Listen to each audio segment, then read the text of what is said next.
I call this meeting to order. This is the regular meeting of the Northfield Public School Board. Today is Monday, May 23rd, 2016, and the time is 7 p.m. Dr. Richardson, there are a number of items in the table file. Yes, in your table file, you're going to see a revised PowerPoint presentation on the 2016-2017 general fund budget.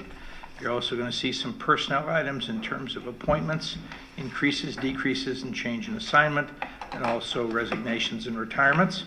You'll also see a list of the tentative high school overnight trips for 2016-17, and we'll also be sharing, in terms of items for information, some information about the Dundas Dome and how that might impact us in terms of available use as an athletic facility for the school district. Okay, thank you very much. If there's no objection, we'll add these items to the agenda as we move forward. Yes, Rob? Could I just ask a question for clarification? Yes. I noticed that at these meetings we don't actually approve the agenda. There's no vote to approve the agenda, and I'm just wondering, is there a procedure for adding items to the agenda at the meeting? Because Robert's rule states that things can be added by members. You know, there'd be a vote and everything, but Yep. I'm just wondering if that's the case. I think basically you would need to have a motion to add an item to the agenda in terms of either as a discussion or report item or as an item for individual action. You need to see if you have a second to that particular motion, and then a vote by the board to add it. Okay. Okay. Well, then, in that case, I mean, I'm still very uncomfortable. I think we're going to have a lot of discussion up there about a certain issue. I know that it's been on the agenda before, but I just don't see the harm of having another public discussion of the secondary music staffing. So I would move that we amend the agenda to add that as a discussion item. Okay, there's a motion to add the music staffing as an agenda item for tonight's discussion. Is there a second to that motion?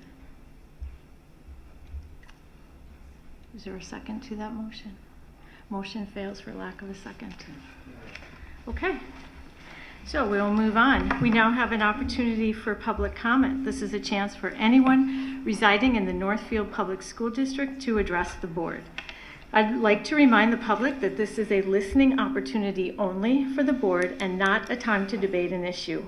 Also, the Minnesota Government Data Practices Act prohibits comment about specific student matters, even without naming the student in open session. This includes the public comment portion of our meeting. The board respects and values inputs on student matters, but when it relates to a specific student or to a specific student matter, such input must be heard by the appropriate personnel, such as the building principal or superintendent, and not during an open meeting of the school board. So those of you who are here who wish to address the board, we ask that you please step forward to the podium. Identify yourself by clearly stating your name and address, and if you represent a group.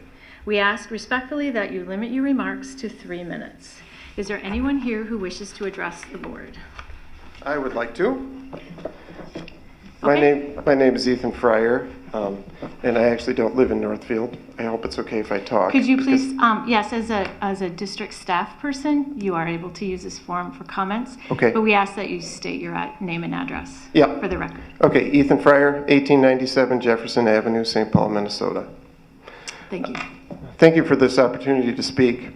The proposed secondary music staffing reallocation will result in the following workloads with one person at each building, each teaching a similar number of ensemble hours. High school orchestra, 88 students on 4 different instruments. High school band, 126 students on 18 different instruments. Middle school orchestra, 130 students on 4 different instruments. Middle school band, 185 students on 16 different instruments.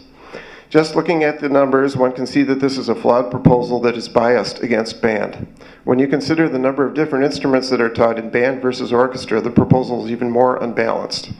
The high school orchestra teacher may be teaching a music theory class, but that class is usually only held every other year because of low demand, and the last time it was taught, it was only held for 1 semester. On a personal level, this proposal makes me feel disrespected and unappreciated. But more important than my feelings, however, is the negative impact that these new staffing levels will have on the students in the band program. After much thought, it's clear to me that the underlying issue here is that the philosophy of music education held by the administrators seems to contradict what I believe is the philosophy of music education held by the community of Northfield, and certainly by me. How else could such a proposal even be put forward? Band lessons are not valued by the administration. That's been made clear. Is band supposed to be the mediocre utilitarian ensemble with a big marching band membership, while choir and orchestra are where the artistic smart kids go? That might sound silly, but I have to ask that question. There needs to be a discussion and clarity on these points, because I believe that there's an administrative agenda that's not in keeping with the philosophy of this community, and this staffing proposal is clear evidence of that agenda. Under the new staffing levels, middle school band lessons will now need to be taught in larger groups, and in these larger groups, the lesson book curriculum that is vital to the development of music reading will be replaced with repetition of the band music in preparation for the next concert. The music reading foundation that we build in the middle school is what enables the high school's concert bands to do many pieces of technically advanced repertoire. It makes it possible for the high school jazz bands to learn large amounts of music with limited rehearsal time, as is heard at the swing dance, for example. Even the pep band has a huge repertoire that it performs at a high level. The wind players from band are able to join in with the orchestra with minimal rehearsal time. The ability to read music is the difference between musical excellence and mediocrity, and larger group lessons at the middle school will put the development of those reading skills in jeopardy. My opinion is that we are already understaffed in the band program. Please don't lower the quality of the band program with these proposed staffing changes. Thank you for listening. And I have copies of this letter if any of you want it. I don't know who I would give that to, or, okay. Thank you.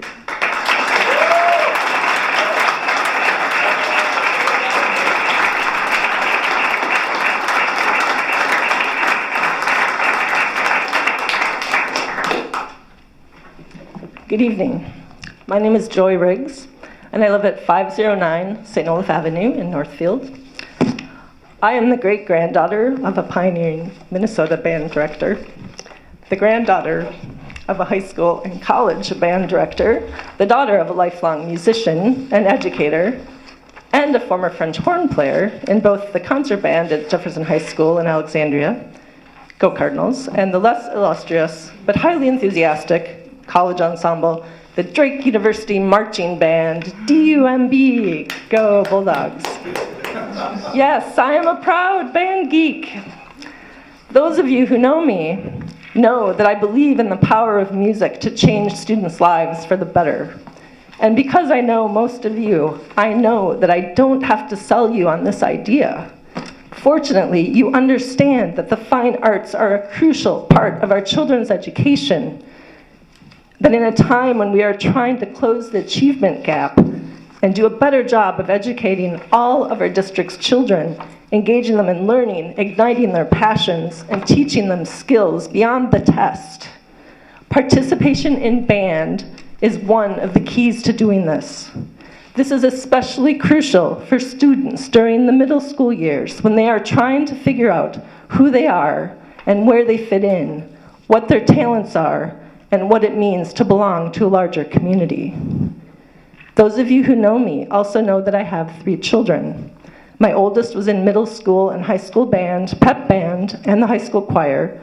My youngest was in the middle school choir, and my over-involved middle child over there, who will graduate on June 5th, has been in the middle school and high school orchestras, chamber orchestra, the middle school and high school jazz bands, regular band, pep band, and the high school choir. I love all 3 of my children equally, and as a parent, I strive to treat them fairly. But what might seem fair to one can seem unfair to another. Fairness is subjective. They each have different interests and characteristics and different needs, and I do what I can to help them all thrive. Likewise, I am a big fan of all 3 of the district's music programs because of what they have done for my children and their peers, and I want all 3 programs to thrive. But the programs do not have the same characteristics and needs and should not be treated as if they do, as the shifting between the high school and middle school music programs proposes to do in 2016-17. There are other people here, band educators, who can speak to these differences better than I can, and I urge you to consider their expertise, to consider the ramifications of what this shift means for the entire 5 through 12 band program, and to reconsider the appropriateness of a secondary music staffing adjustment that purports to offer a logical and fair adjustment to the music programs. Please restore the .4 FTE, to the middle school band and give that program what it needs to thrive so that the high school band program can continue to thrive and so that our district can truly make strides in improving education for all its students, band geeks and non-band geeks alike. Thank you.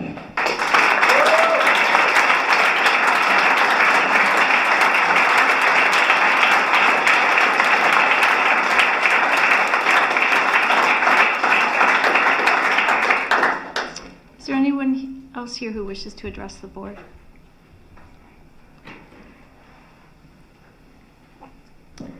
Good evening. Thanks for hearing my comments tonight. My name is Pat Shelby.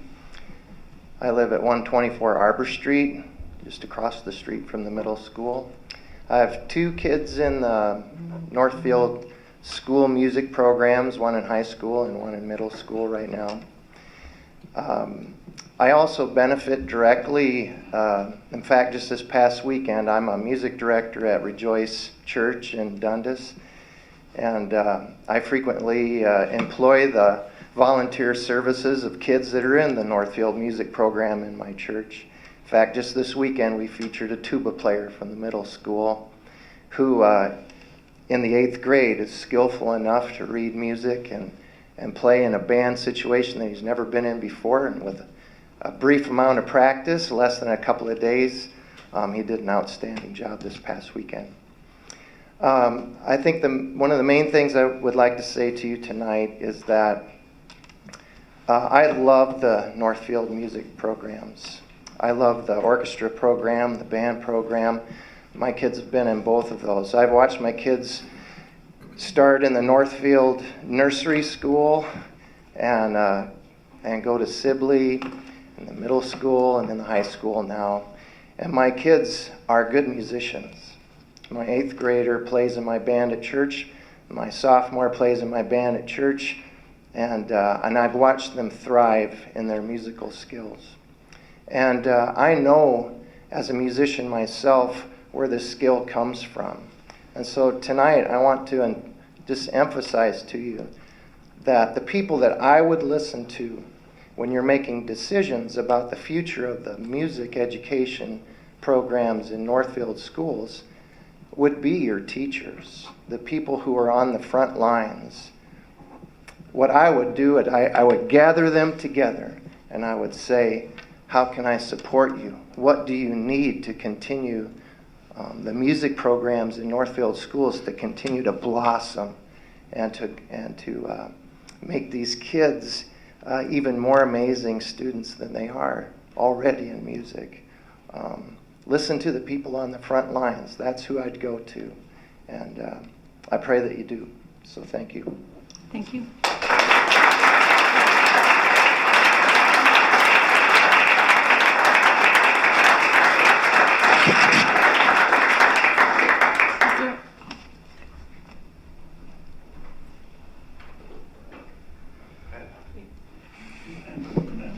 Hi, I'm Deb Oline. I live at 1808 McKinley Drive here in the Northfield School District. I'm a former French horn player too. And I played trumpet in pep band because the cool people were in pep band. I'm the parent of 7-year piano students, and I've got 1 trumpet French horn player in the 9th grade band and 1 clarinet former flute player. So there's been a lot of music in and out of our home. I have 2 hopes for you as a board and for us as a community, and that is for whatever it takes, regardless of the FTE for orchestra, that we maintain the quality of the band. And that secondly, we consider qualitative data as well as quantitative data and numbers when we're making the decisions. So I really believe that in small lessons, some things happen that don't happen in lessons with 3 or more. So if my clarinet player is there with 4 or 5 other clarinet players, I don't think she'll come home with the stories that say, you know, Mr. Fryer connected with me, or Mrs. Williams encouraged me. And I can't tell you what a difference it makes when you're in a lesson that's small enough that that kind of connecting happens. And I think in a school district where we're talking about diversity and voices that aren't collective, that in band is where diversity happens. I think my kids come home feeling like they matter after those smaller group lessons, which I think this FTE proposal will cut into. I also think cool music matters to our kids, and that happens with the foundation in theory and the lesson books. And if they're not playing cool music, they don't want to practice. They don't want to play for us at pep band, at jazz band, and some of the community events. And so I think to dilute the program at the middle school especially, which is when all of us parents that go to these concerts, we can see as we look at the 5th and 6th graders, they don't get to play cool music. But by middle school they do, and I think that happens with the amount of time we put into it. So I'll just close by saying it's not just numbers, it's not just FTE, it's the quality of the experience, it's the diversity of our kids, and I hope that you'll maintain that regardless of what it takes.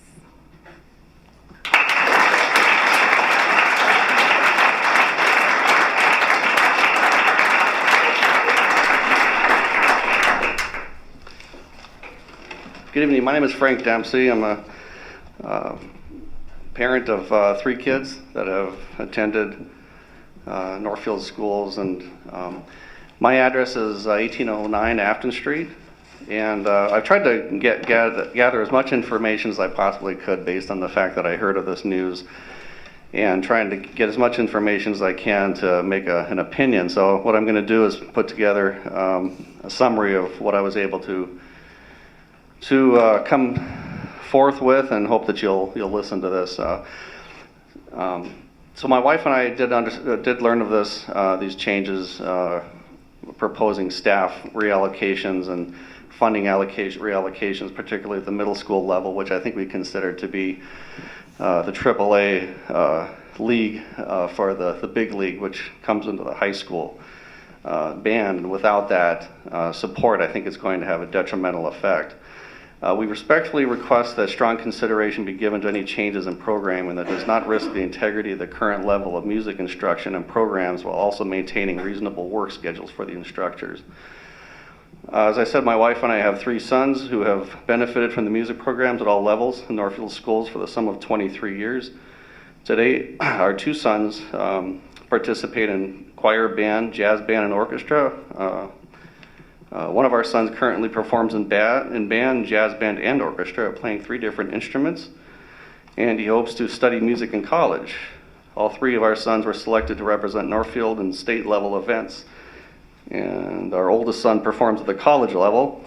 My wife and I are not particularly musically inclined, and I can tell you that our kids excel due to the hard work, dedication, encouragement, and superior professionalism from your high school music department staff. If the schools were to lose any of these existing music programs or instructors due to the proposed restaffing or reallocations and the stress it brings to staff, it would be a terrible shame and a great loss. And I hope you'll listen to the public tonight, and respectfully yours, Frank Dempsey, Karen Dempsey, Nick and Joey Dempsey.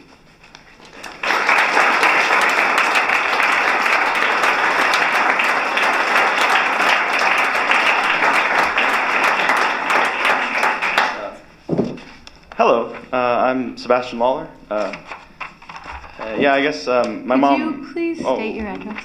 Oh, my address is, of Yes, course, thank you. 509 St. Olaf Avenue in Northfield, Minnesota, United States of America, continent of North America, planet Earth. But my mom had probably, as my mom said earlier, I have been in all 3 of the music programs over the year, and I truly enjoy everything that we do.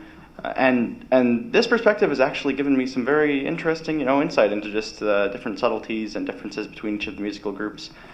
And in my time in band, one thing that I've noticed that really stands out in band's regard is just the significant amount of presence it has in the community of Northfield as a whole. I mean, each of the musical groups does concerts. They all have performances and have many students involved, and people always come to the performances. But in regards to band, band doesn't just fuel the band concerts. Band also marches, over Jesse James Day. Band also does pep band and all of the, the majority of the school, games like football, pep band is almost always there. Hockey, and the community comes and they hear the band play here, and they hear the band play at Memorial Day, as we're going to in a couple days now. They hear the band play at graduation. They even hear the band play during winter walk and such, and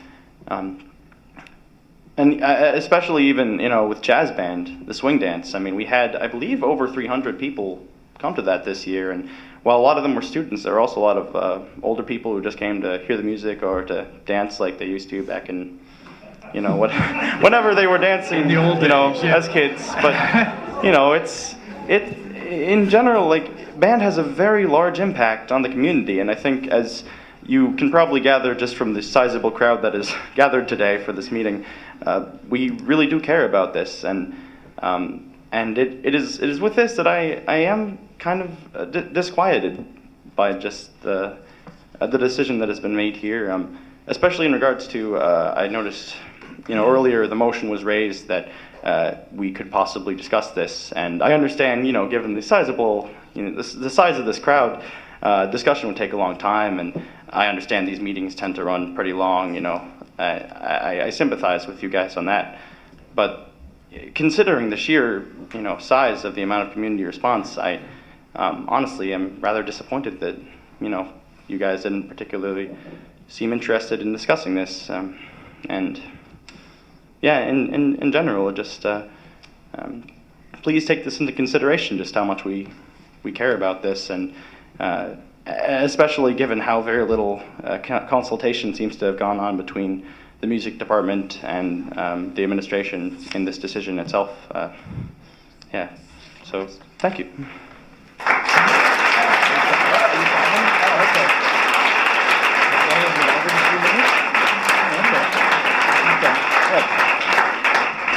Hi, I'm Timothy Marr. I live at 1113 Elm Street. I've been a band director for 38 years. I teach up at St. Olaf College. I've come to you perhaps bringing more of a general view of why band is important, why music is important. I have a successful career as a guest conductor and composer. I travel around the country. I see all sorts of band programs, and I have to tell you that Northfield does really quite well. I've been impressed with the quality of the repertoire that they choose and the level of instruction that's going on here. I've had both my children go through the program. They're doing it well, they're doing it right. And to have it go from a 2.0 to a 1.0 FTE in the middle school over the course of about 3 years is shameful. I know that there are problems in meeting budgets and so on, but we need to understand that over my teaching career, for example, I've seen society become more and more fractured. And it's just wonderful that we have this many people here tonight watching a democratic process and seeing how it can be done right and done well.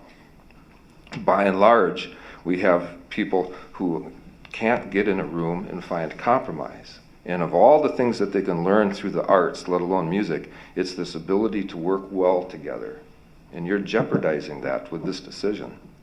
I'm coming to this argument late as well. I don't know what the financial numbers are, but I can imagine that you've pored over it and agonized over it, and I sympathize with you on that. On the other hand, somewhere else in this district, there's room to move some money around to keep a program where it needs to be.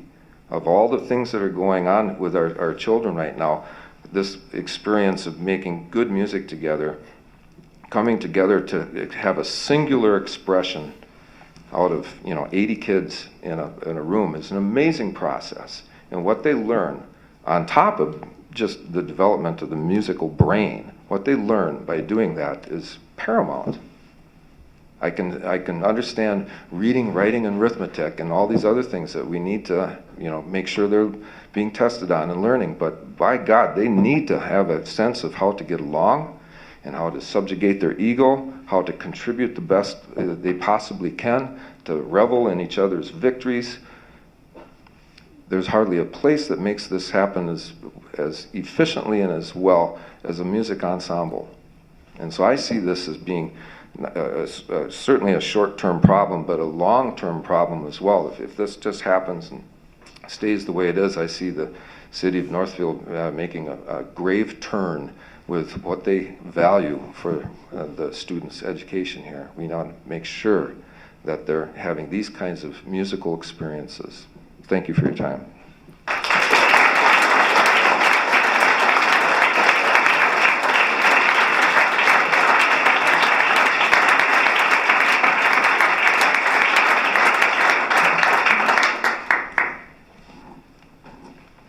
Hi there. My name is Mark Breen. I live at 1305 Constitutional Drive, and I'm going to keep this short. I have just one thing to say, and I'll step back. Way to go, Pepper!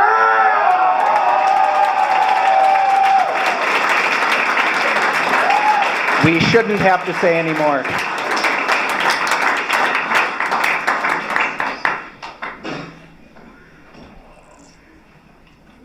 Is there anyone else here who wishes to address the board?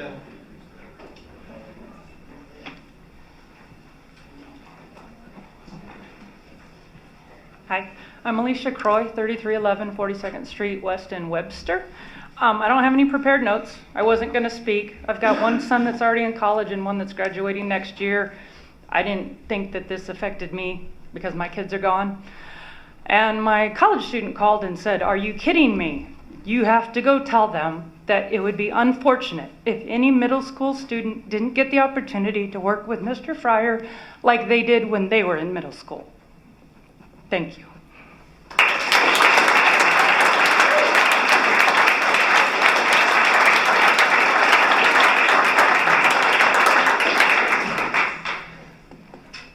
I am Gus Carlson. I live at 501 Winona Street in Northfield. I'd just like to say that Mr. Fryer is one of the most hardworking men I know. He teaches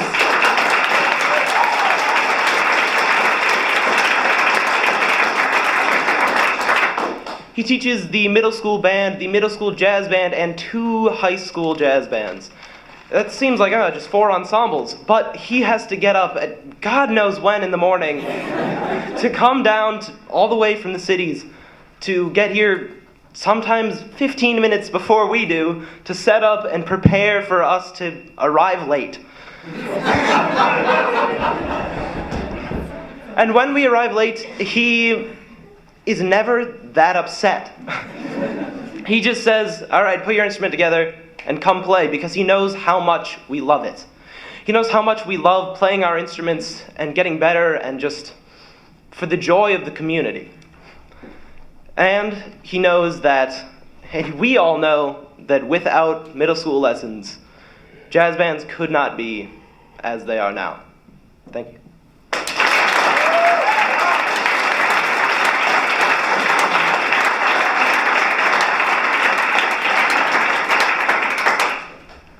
I'm Dwayne Wee at 411 North Orchard, and I don't know a lot about pep band or anything like that, but cheering on anyway. But both my wife and I, for at least for the past 10, 15, 20 years, have been involved with the solo ensemble activities of the high school. And every year, consistently, there are high achievements registered by that group, and I hope you understand and know about that they regularly have many best in class in their rooms, or that, and the number of high rankings and ratings that they receive needs to be recognized. But that cannot happen if the students are becoming band people just by the time they get to high school. You need that development time.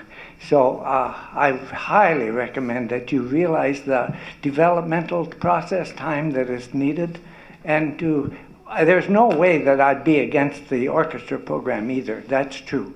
But it would be a big loss if we didn't have that chance for early and continued development. Thank you.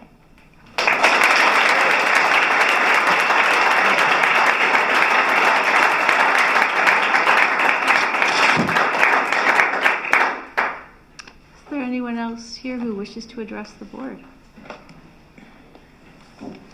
Hi, my name is Emerson Pagel. I live at 207 East 3rd Street. I'm sorry, Danita, could you repeat that and just speak slowly, please? Yes, Emerson Pagel. I live at 207 East 3rd Street. And I always like to talk about how this past spring we played 2 rather challenging pieces for the high school band, and we performed them at a very high level.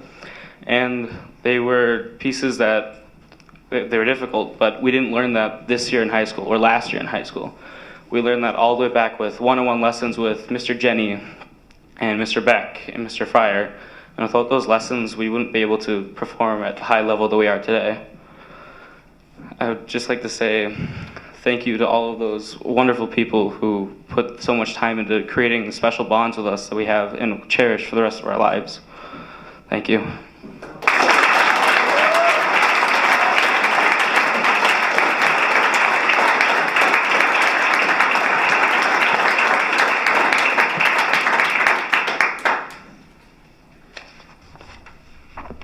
Good evening. I'm Elizabeth Lathrop. I'm at 311 Winona Street in Northfield. I want to first thank the band directors for all their wonderful hard work.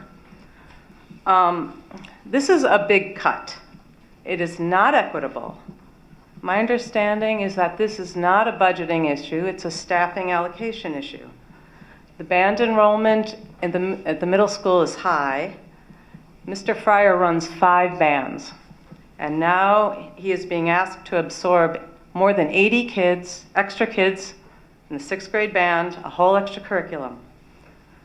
And not to mention trying to manage what he said, 15 instruments over, and so we're talking about 180 plus kids that he would be in charge of. Quality lessons are important. And I think there are many families in the district who can't afford to have private lessons. And if we want to have a strong high school band, if we want to keep going with the excellent jazz bands that we have, I'm concerned about his time and his mental energy to help with jazz bands or run the jazz bands, as well as do the horn lines for Rock and Roll Revival, which we all love and is a big point of pride for the city of Northfield. Thank you very much.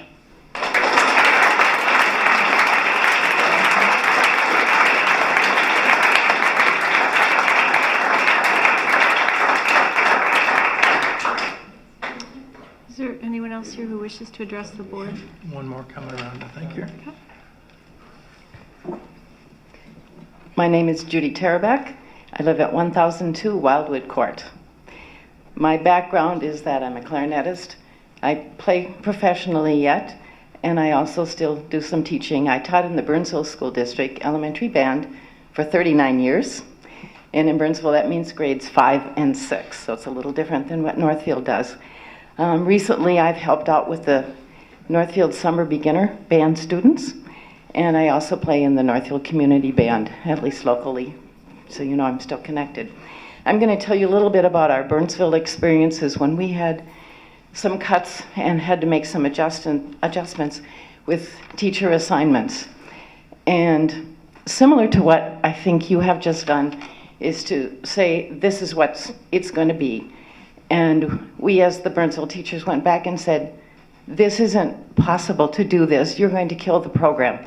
And you've been hearing people talk about how important it is and how you need to keep going and how this might really be detrimental to the program. So what we did was we got together as music teachers and presented to the board a possibility. And they said, no, but let us think some more. So we thought, there was one of the high school teachers actually came up with an idea for the elementary band. And as it turned out, we were being cut from 5 full-time teachers to 2.5. Burnsville has 10 elementary schools. So this was, what they thought was this is cutting out the 5th grade band, similar to what you're saying about making big cuts in the middle school band. Anyway, we thought together, came up with a plan, which actually ended up being a 0.3 FTE with a fee that we knew could be covered by most parents or by other people. That was in 1999. That program still exists. What I want to let you know is that you need to talk to the teachers in this district. Let it be a collaborative effort. Be creative about what other possibilities are. We thought way outside the box. We didn't know that was there. But until you put all your heads together, you don't know what else is possible. So I thank you for your work. I'm sorry, my voice, I had a really bad cold last week. And I'll leave you with one other thing. There are a lot of magnet schools. Northfield is sort of that with their Compañeros program. A lot of schools in the district, or in the cities, I'm sorry, have magnet schools. I think of Northfield as a total arts magnet community. Let's keep it that way. Thank you.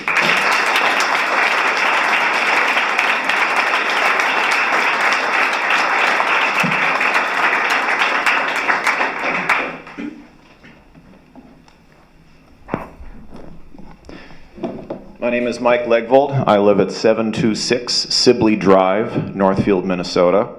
I'm a graduate of this institution.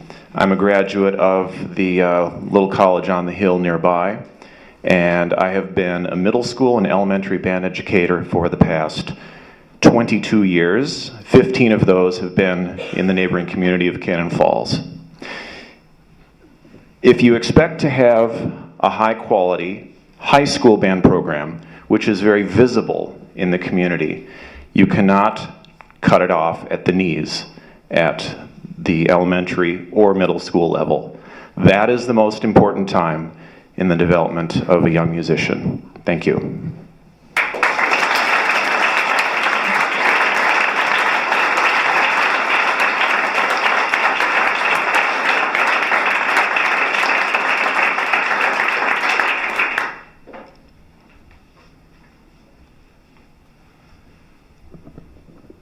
My name is Roman Kopp, Jr.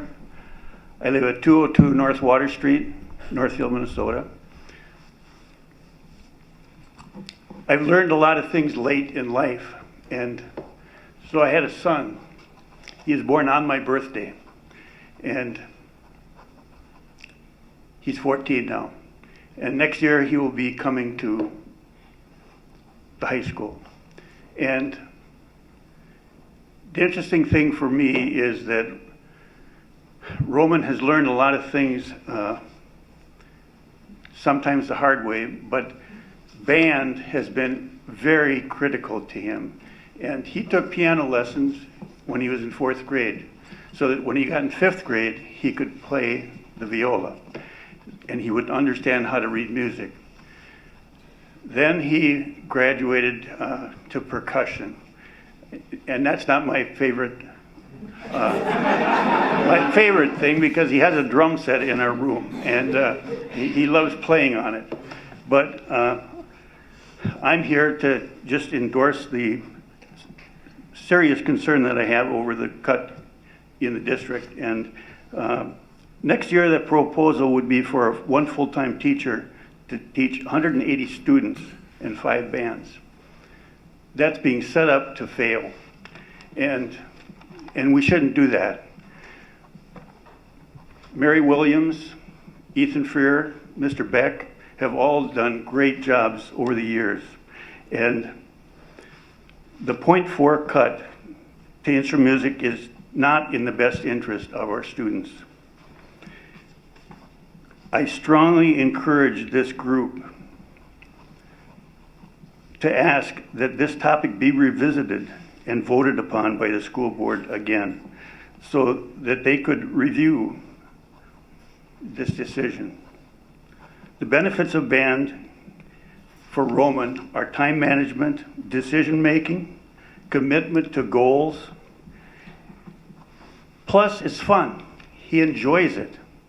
And we should do the right things by our students, I think. And that's all I have to say, but please consider revisiting this topic.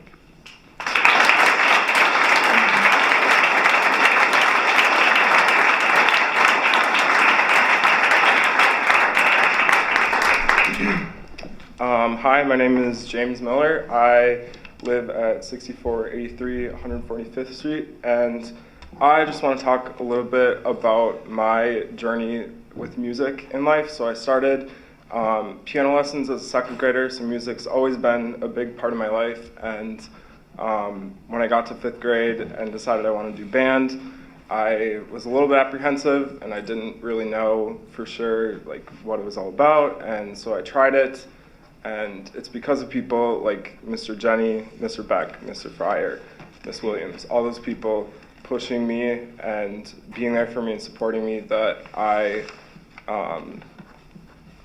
just had so many fond memories with the music program, and I would feel sad if a kid missed out on an opportunity like I did. So, thank you.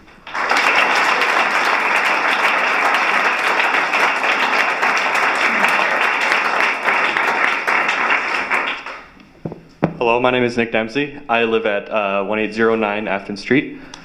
Kind of piggybacking off of James's statement. I started out playing music when I was in a little bit before 5th grade piano lessons. I knew how to read music and all that, but I came into 5th grade band, and 4th grade orchestra specifically, fresh, pretty much not knowing much of anything about how to play any of these instruments and all that. I only played a couple things back then, but now I play. I played violin, I play viola, I play saxophones, I play bassoon, what have you. And those years between now and 5th grade, specifically the middle school, the earlier years, it was really helpful to me growing as a musician. And I've made it into different honor bands and All-State and all that. And that wouldn't have been possible if I wasn't able to have all of that early experience in music.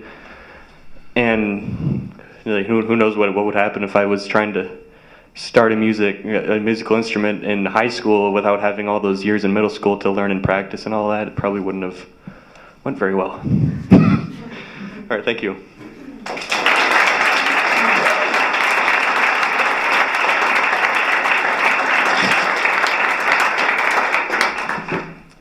Hi, my name is Will Shelby. I live at 124 Arbor Street, and I've been in all 3 music classes since the 5th grade. And I have to say that band is the one that's impacted me the most. There's a lot of demand for band students, kind of adding on to what Sebastian has said. We play at graduation, swing dance for jazz bands, and we march, and adding on to marching, we train for marching ever since 6th grade. And then we play, even then, in the Jesse James Days parade. And we just add on to that. And it's a really good experience. And I have to say that there's a lot of students in the band classes, and there's not enough teachers. And it's in middle school, we need more teachers because I'm seeing the numbers of the students in middle school and the ones that are in band, and it's growing. And it's middle school is kind of a time where people decide if they're gonna keep doing it or not. And if kids want to stay in band, it's good that we have a good music system, especially for band, and to pull away from band and to put it into orchestra. Although orchestra it's a good music class, but band is by far more involved with the Northfield School District. And thank you.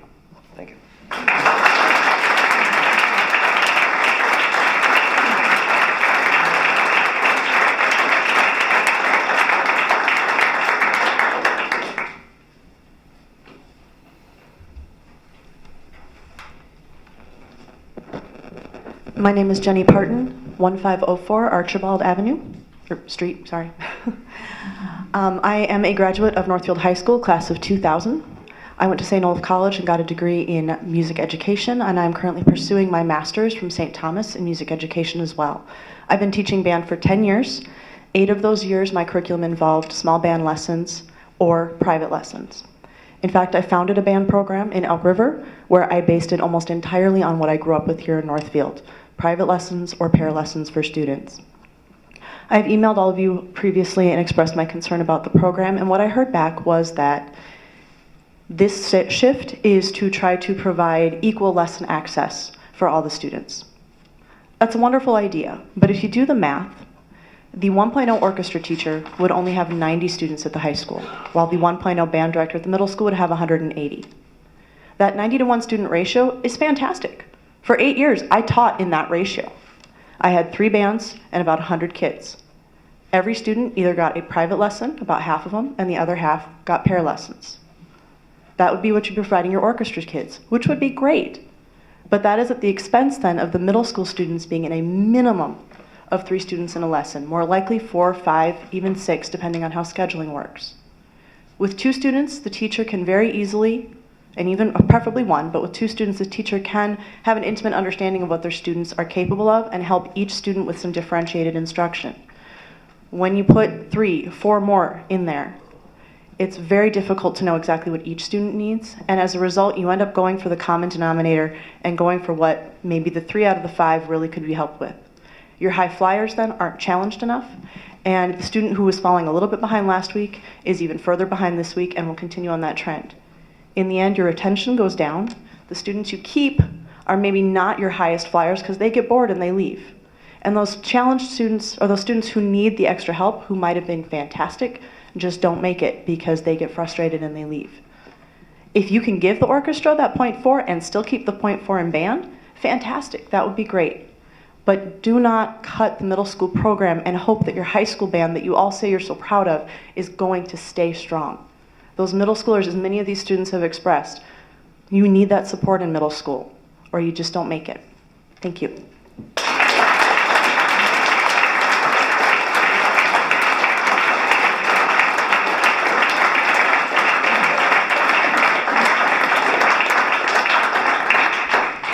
I would like to pause for a moment and say we've heard from a number of people who have expressed very similar comments. So in the interest of those still wishing to speak, is there anything new anyone would like to add to the discussion, to the comments? I have some different concerns I'd like to bring. My name is Claire Larson. My address is 485 Rosewood Road. I'm a parent of 3 Northfield students aged 11, 13, and 15 at the heart of their years in the Northfield band program. And all of my students do band, orchestra, and choir. I have concerns over the school board and how the operations of our school board have been run recently. For instance, the cut in the band FTE was brought forth at a school board meeting on the evening of April 25th when our high school bands were performing, which would prevent any of the high school band parents or the faculty from attending. So this is a major concern for me. The agenda item that was listed was posted as secondary music staffing, which really gives no indication at all to the public that this was addressing a cut to the band position or even a reallocation to orchestra. Last week, I want to bring to the attention of the people in the room as well as you that 7 band directors met with our administrators at the Northfield Middle School. And upon meeting with our principals, it was determined that neither of the administrators had actually observed a band lesson, nor could they even articulate what was taught in band lessons. With the lack of understanding and expertise, it is clear that they truly cannot comprehend how these lessons are differentiated for student needs, nor how the larger group lessons would not be effective for our Northfield students. We fully support the orchestra program, but I also want to call attention to the information that I received was that the 0.4 in making the high school orchestra position a full-time position, the orchestra director would have a supervision, which would be lunchroom or study hall or whatever class that he would supervise and a music theory class. And again, this would all be at the expense of many, many students that would not be receiving the individualized instruction that they require. There were 2 words that I heard our administrators repeat over and over again at our meeting with the band directors. One of those words was equitable, and the second one was unbiased. And they said this over and over again. And I know from afar, you see one full-time person in each building, it looks equitable, but it's not equitable. And as community members and and as a concerned citizen, I definitely find that that is a flaw with how this decision has been made. I understand that the decision was not even brought to the school board, that our administrators made this decision, but you are also the only group of people that can overturn the decision. So I'm asking you, how are you going to support our district's band program? As a constituent of the city of Northfield, I want you to answer me, is this just the beginning of the end of the Northfield band program? Because the decisions that you are allowing to slip through by not asking for a vote sure indicate that to me. When an entire community of band directors, they're all here, can voice their serious concern that this cut, in addition to a large group of parents and community members, we demand to be heard. I am asking you tonight to act on this public concern and add an additional 0.4 to Northfield band programs. It is what your constituents of Northfield want, and it is what is absolutely required to preserve the excellence of our band program. Thank you.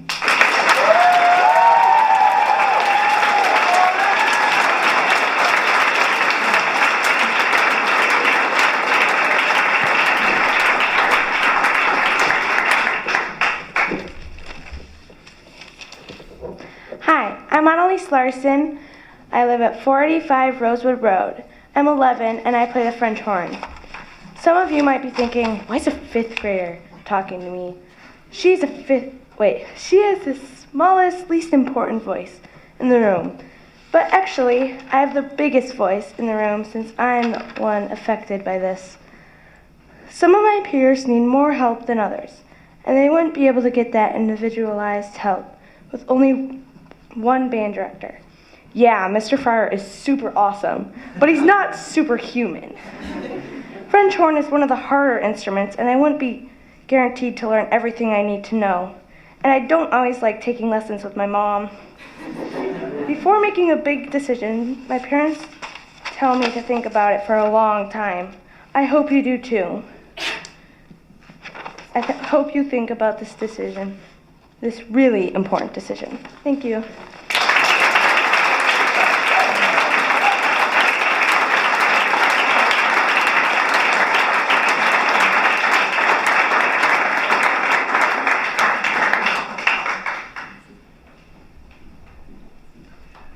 Hello, I'm Mary Williams. I'm the high school band director here. I live at 813 Headley Court in Northfield. And I will cut many of my remarks shorter than I thought. I handed Mr. Hillman an overview because I knew I could never say everything in 3 minutes. And as you've stated, many of my points have been stated already. There are 3 I'd like to bring forward. First of all, I want to thank you for listening, and I want to thank all of you here for your presence and support tonight. It means more than I can possibly say. First of all, I want to tell you sincerely that I completely respect and appreciate the work of my colleagues in orchestra and choir. I wish for these ensemble areas to have what they need to flourish and achieve in their curricular areas. But among many things, what has made this cut to band FTE especially difficult is that what is a help or add to orchestra is a takeaway from band. It makes for a hard situation between us as colleagues, from my perspective especially. Secondly, we do not think of band as an elementary or a middle school or a high school program, but as a 512 program where every level is integral to the next.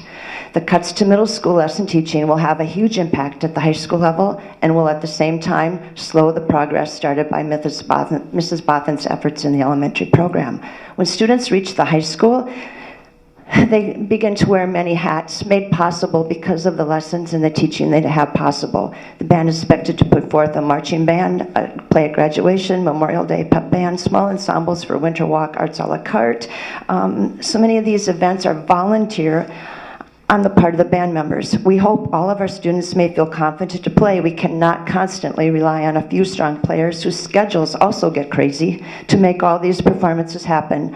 Lessons help all of our students feel ready to participate. And another unique and integral part and expectation of a strong band program is the inclusion of jazz music and ensembles. How fortunate we are to have Mr. Fryer with his life of jazz playing, offering his experience and expertise as he leads our NPS instrumental jazz components.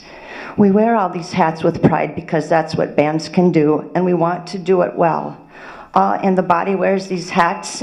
The body that wears these hats, the heart and soul, the very core of a comprehensive band program is a concert band. We want to offer our students and our community vibrant concert bands. We don't want to just have students rehearse and regurgitate 3 numbers for a concert and move on to the next. We want strong individuals gaining fundamentals that will allow them to play for their grandparents, play in their churches or in a wedding for a friend, to play in a community band until they're 99 years old, or be able to help their children with counting rhythms. All in addition to taking on the most challenging and exciting concert band repertoire possible. Personally, the lessons make this possible, and personally, some moments of joy for me every day are my one-on-one with my students. Thank you, guys. My final concern has been the total lack of communication to us as a band staff throughout the entire FTE process. I learned of the cut at 7:20 in a phone call from Mr. Fryer just ahead of an incredibly busy Big 9 Music Festival and high school spring concert final preparations. And I still cannot, in my mind, fully understand the reasoning for this decision. This has been a dark cloud hanging over everything we do, seeming to reaffirm a nagging sense of the lack of band support, especially for band lessons, over the past 10 years, and making us wonder what we are not doing or should be doing in order to somehow feel and be supported. I do need to let you know that Mr. Lear did come and talk to me this morning, and I greatly appreciated his words regarding the process to this point. We need to feel, believe in, and see his and the administration's continued support as we work ahead. I thank you all for hearing me, our thoughts tonight, and I add my voice to reconsider the loss of band FTE at the middle school. Thank you very much.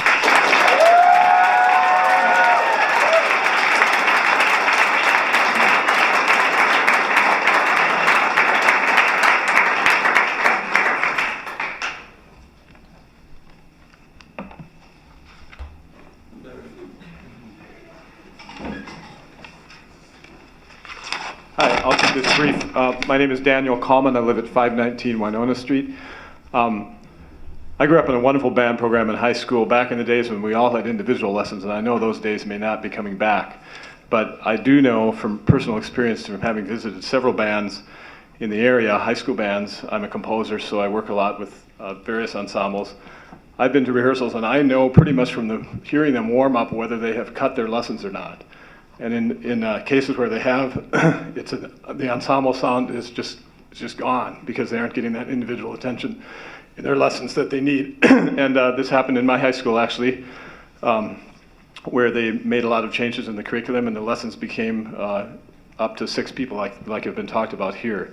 And in those kind of situations, things just don't get done. People don't get the attention that they need. So I'm just urging you to reconsider this and put back a .4 for the middle school band position. Thank you.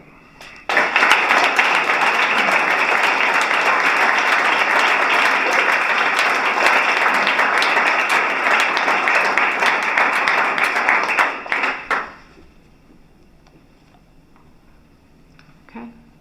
Is there anyone else who wishes to address the board? Okay. We thank you for being here tonight and sharing your comments, and that concludes the public comment portion of tonight's agenda. Board members will move on to approval of the minutes.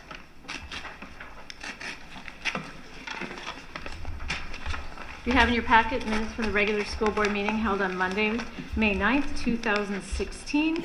Is there a motion to approve these minutes? Motion. Is there a second? Seconded by Fritz. I'm sorry, moved by Jeff, seconded by Fritz. Any discussion? All those in favor of approving the minutes of the regular school board meeting held on Monday, May 9th, 2016, say aye. Aye. Opposed? Motion carries. Okay, let's move on then to announcements and recognitions. Okay, I have a number of announcements and recognitions this evening. First of all, our 6th annual Latino and Friends Play Festival is currently in progress. The remaining performances are on May 27th and 28th at the Northfield Arts Guild Theater. A donation of $15 is suggested, with all proceeds going to the NHS Performing Art classes. We'd also like to congratulate the middle school for being named a 2016 Sustained Exemplar PBIS School by the Minnesota Positive Behavioral Interventions and Support State Leadership Team. It's a great indicator of the consistency and diligence that the Northfield Middle School has provided. Northfield Middle School will be featured on the PBIS MN website and will receive a certificate of recognition during the annual Minnesota PBIS Institute, which will be held on June 21st and 22nd at the Minnesota Department of Education. We'd also like to congratulate our middle school and high school industrial technology teacher, Steve Taggart. The Don Wendell Horseman Insurance Agency is fully funding a project that he submitted to the Donors Choose program. Donors Choose is a crowdfunding site for educational purposes. The agency purchased 3 Sphero robots that he will be using in his middle school robotics course next year. The robots will allow him to teach a block-based programming language with an app on the students' iPads. Robots are a great way to teach problem solving, critical thinking, collaboration, communication, and creativity. We also would like to recognize Greenville Park. A profile on the Greenville Park Community School has been published on the National After School Alliance website.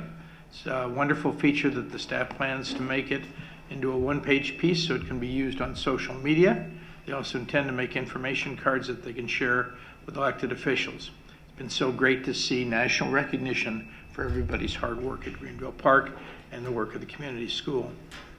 In September of 2014, Northfield Public Schools, as the lead agency in a consortium of Rice County Schools, was awarded an $81,000 grant from the Substance Abuse and Mental Health Services Administration at the federal level. The grant was intended to provide youth mental health first aid training to support personnel and community members. The youth mental health first aid is initial help given to a young person experiencing a mental health crisis or developing a mental health challenge. The course is 8 hours long, provides participants with a 5-step action plan to assist young people until professional help is available to help resolve the crisis. The initial goals of the grant was to train 10 instructors of youth mental health first aid and train 325 school personnel and community members as first aiders. We're very pleased to report some really impressive statistics. So far, we've had 14 instructors have been trained, of which half are school personnel. We've had at least 150 Northfield public school employees have received their youth mental health first aid training, and 1,967 youth have been referred to some form of mental health services by first aiders since the start of the grant on March 31st. This number may reflect that youth have been referred by multiple first aiders, does not indicate how many youth have actually received services, but shows that training is encouraging first aiders to help youth pursue professional help. We still have 4 months of the grant to go and hope to receive an extension so we can continue to provide this training to the community free of charge into the next academic year. We also would like to recognize the Career and Technical Education Booster Club, led by John Stens and Heather Posch from Force America, who executed Northfield's largest career exploration event for youth last Tuesday. Over 35 local employers and well over 500 students in grades 7 through 12 participated in this year's Business and Technical Trades Career Exploration Day. The day is aimed to introduce youth to careers in trades and technical fields, market the event to youth and parents and teachers, and it was supported by Gwen Daniels, design specialist with the Northfield Healthy Community Initiative.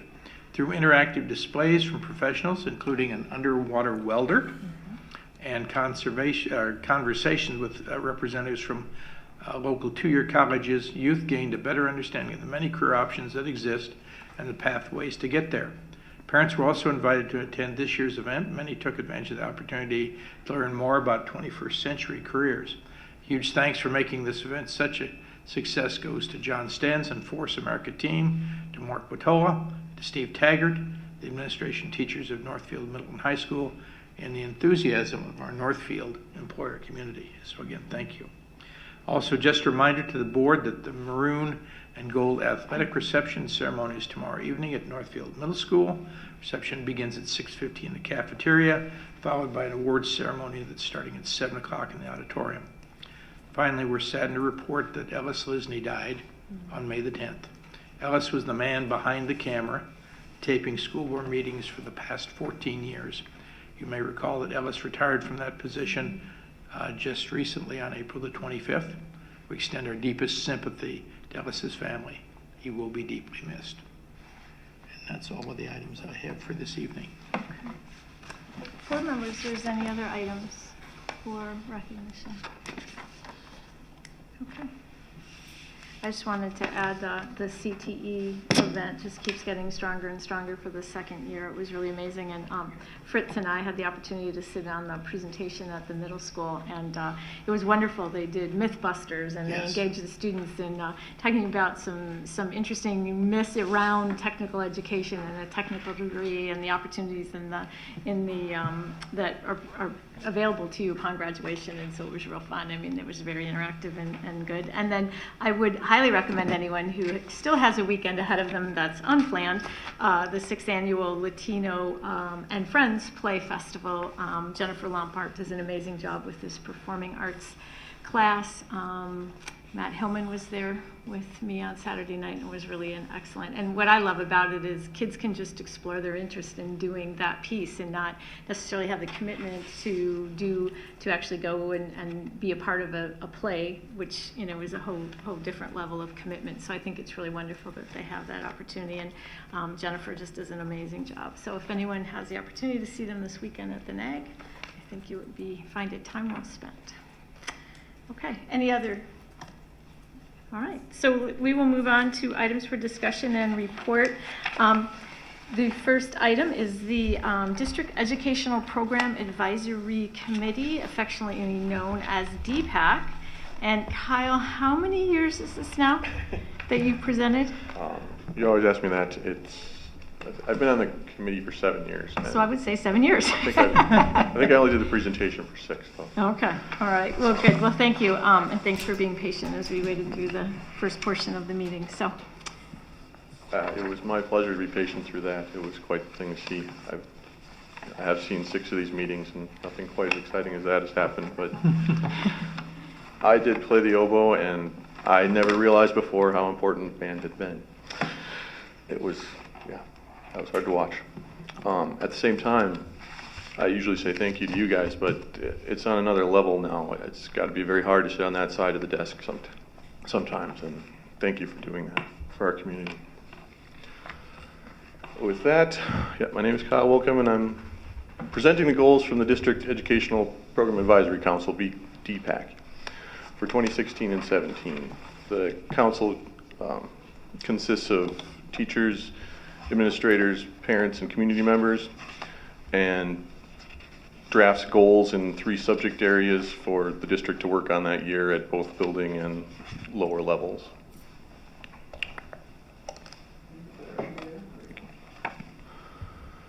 The first subcommittee is assessment. This year they've opted to support the ongoing measurement of student growth. To support the ongoing measurement of student growth, Northfield Public Schools will partner with community agencies that serve students by providing meaningful data support, emphasizing key transitions young people make on the cradle to career continuum, with the language from Northfield Promise in there, develop a comprehensive formative assessment framework within each professional learning community. In student support services, they've opted to ensure student engagement, connectedness, and success. Northfield Public Schools will implement and evaluate a multi-tiered system of academic and behavioral interventions which I believe is a holdover goal. Integrate practices and services for social emotional learning and children's mental well-being. And the subcommittee I'm on, teaching and learning. To meet specific needs of all learners and improve student achievement, Northfield Public Schools will develop and implement continuous, accurate, and separate measurements of each student's progress towards academic mastery, work habits, and behavior standards. Utilize assessment data to guide programmatic and instructional decisions. Collect and implement best practices, collaborate, and share successes, challenges, and strategies. I think that's it. Thank you. If you could just stay there for a Yeah. second, Kyle, in case there are any questions. First of all, thank you for always being willing to come and present the group's goals. And I think we've expressed to you a number of times in the past how appreciative we are as a board for the work of DPAC. So board members, as you review the presentation, questions or comments for Kyle? Ellen, I have a comment. So thanks again, Kyle, for being the willing community member to come. One of the comments I had, and you might have some reflections on this too, Kyle, is in pulling these together this year, there was a lot of attention to how they were going to be implemented at the school improvement plans as well as the PLCs and the sort of influence that developing these has coming on down. And I think that even the last night, that was part of the honing the words. I don't know if you have any comments related to sort of that thinking through this year. I don't know if I have comments, but I have a thought on that is that it's definitely some level of ambiguity in the goals in that we don't specify the level at which they're supposed to be implemented at. Part of that's intentional because the goals are supposed to be used by at least three different levels of the district, but at the same time that can leave people guessing as to what was intended. I'm not sure what to do about that, or if anything should be done. I know I drafted one of our goals for the most part, and I use the word continuous and accurate, and I have a very different definition of what I mean by that than probably the rest of the subcommittee does. So. Other questions or comments board members have? I had a couple questions, or a comment really, and as I looked over the 15, 16 goals, and you see so many of them moving forward and maybe being wordsmithed a bit, I think it's really I find that a strength of DPAC in terms of when these buildings have momentum behind these goals, that they're able to continue to move forward and just develop and strengthen the initiatives around the DPAC goals. The other interesting thing about DPAC as part of World Spec's workforce, we are asked to add a student. Do we know yet the process that we're going to utilize in order to find a student and how that will work for that student? Mary would be happy to share that with you. Actually, Mr. Lear is meeting with the District Youth Council on Wednesday, and they will appoint one or two students because we didn't know if just one student would want to attend DPAC. So he will have a name or two names for me by the end of the week of someone who will join the DPAC committee. Okay, wonderful. I did have a question on that also, though. With three subcommittees, how will you decide where they go? They're going to be an overarching member, and we'll just be there at the beginning for our general meeting, and then act as a liaison between the District Youth Council and the DPAC committee. Okay, good. Thank you.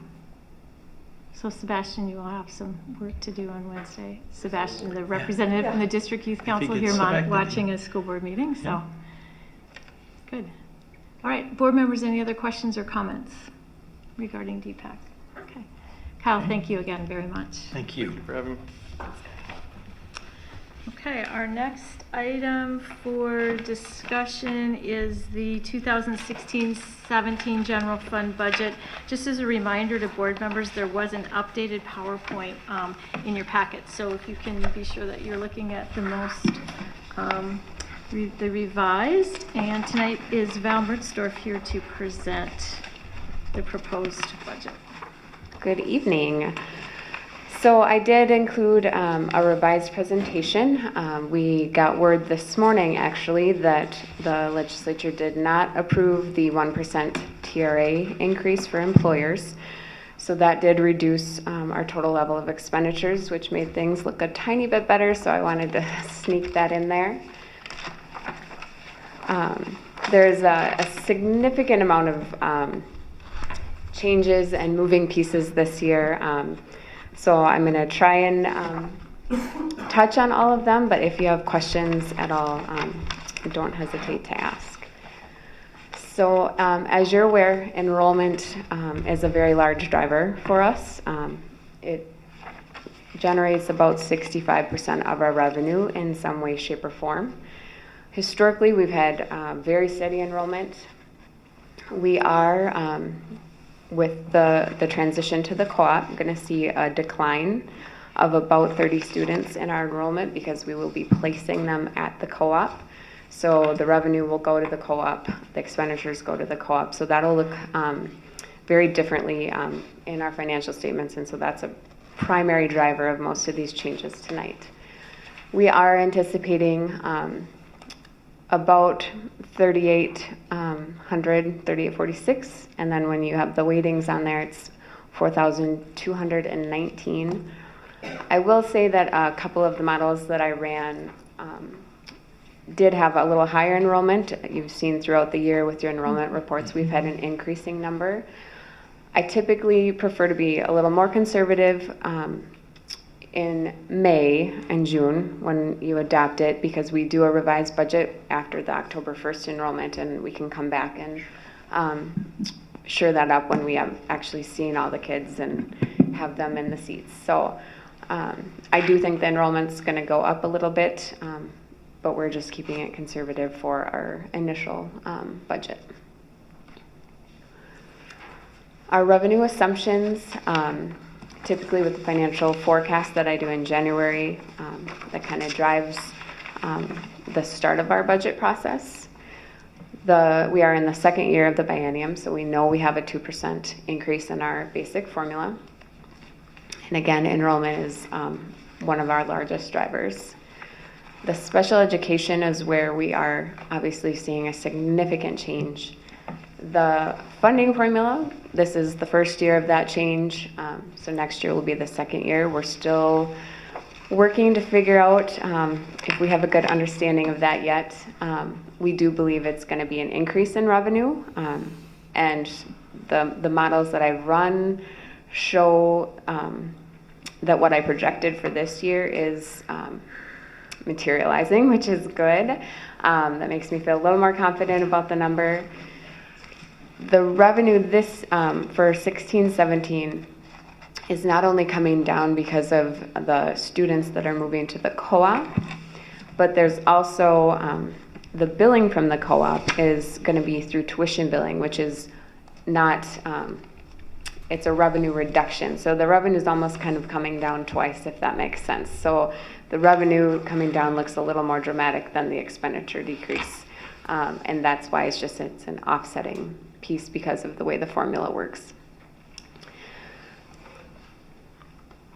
So this is what the numbers look like. The property taxes are going up about $500,000. If you'll recall, when we did the levy, the total levy actually was a slight decline, but the general fund actually increased, which gave us a lot more flexibility because our debt service was going down. So that is going to be a great thing for next year.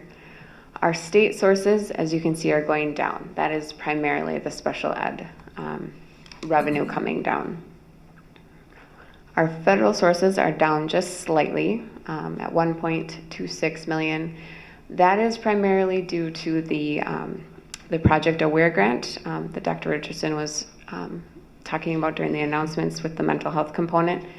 That is set to be done in August. If there's an extension, obviously, we will put that in our revised budget, but at this point, it's scheduled to be done. So that funding is coming off of the federal. And then our local sources, you'll also see a slight decline. That is primarily due to our medical assistance revenue, which will be going to the co-op as well. So lots of different changes because of the co-op and the way the funding will work. The other decline for the local sources will no longer be contracting with the state academies for the autism specialists, so that will be a in-house thing that we're doing. And then the bottom line there, as you can see, is brand new. As the fiscal host for the co-op, we are hiring all the staff and incurring some of the expenditures. And so I'm anticipating that to be about $2.5 million. You will also see that same amount on the expenditures. It's kind of just an in and out since we are the fiscal host. So, but it is a significant change to our total budget, and so I just wanted to call that out separately. The expenditure assumptions, salaries had an aggregate increase of about 4.3%. This is a combination of the settled agreements that we've had, and we do have some that are not finalized yet, so they're an estimate. Benefits is about a 2.2%. That will be down just slightly because I didn't have time to do the to recalculate the percentage with the TRA decline, so it'll probably be like 2.1, but I don't have the official number. And like I said, the TRA increase did not go through, which is about $100,000 savings for the 16-17 school year, and it would have been $200,000 for the year after when it was in effect for the full year. The non-salary and other operational stayed pretty flat, probably 1% across the board for controllable type expenses. And then the fund balance goal of 16%. So when we look at that, we look at it as a kind of a programmatic piece. Lots of different changes that I'm going to call out. The district support services, as you can see, went down from 1.39 to 1.2.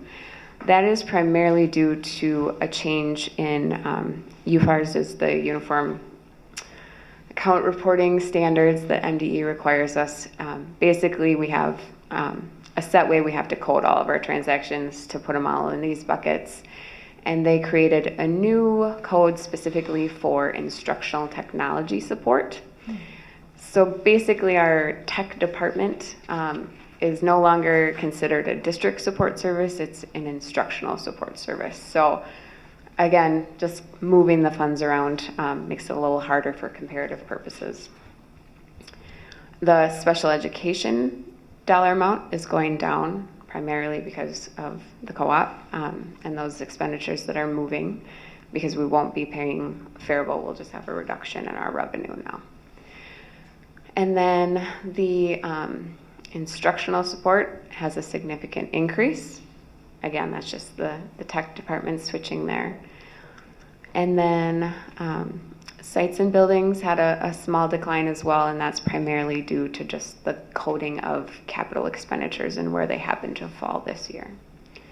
And then again, the offsetting $2.5 million for the co-op on the expenditures. So when you put that all together, we're looking at total revenue of about just over $49 million and total expenditures of about $50.9 million. So we are planning to spend down the fund balance by almost $1.7 million. This is consistent with the presentations that the financial forecast that I've done the last 2 years probably. This is actually a little worse than what I had projected in January. I think I had projected about 1.46 spend down. So this is a little bit off, primarily due to just the uncertainty of the co-op financials in January. We didn't have enough data to really have a good picture of what that was going to look like. So that's primarily that. And I will say that that is still using the best data we have at the time. It's the first year of operation, so there's going to be a lot of unknowns and things that we'll be tackling as we go, and we'll certainly bring back revised budgets as we have better data. So our ending fund balance is projected to be just over $14 million. The unrestricted fund balance is just over 9. So we are projecting to end at about 17.9% fund balance, which is still above the board goal of 16%. However, we are definitely inching closer to that goal. I included the updated financial projection. This looks different than the one you saw in January, but still a pretty similar story with kind of our updated settled agreements and those sorts of things, kind of showing that for the 17-18 school year, we are projecting to go below the 16% board goal. So at this point, we are planning to implement a program-based budget process this winter for the 17-18 school year. And the current model would show we'd be looking at about a $1.8 million reduction to maintain the 16%. Again, once we have better data with the co-op and as the year gets going with enrollment, we'll certainly revise all those. And yep. Can I ask you a quick question? Yeah, you bet. For the 17, 18, 18, 19, what percent increase on the formula did you put in? 0.5. 0.5. For the basic formula revenue? Yes. Yep, 0.5%. Thank you. Yep. So that's the financial projection.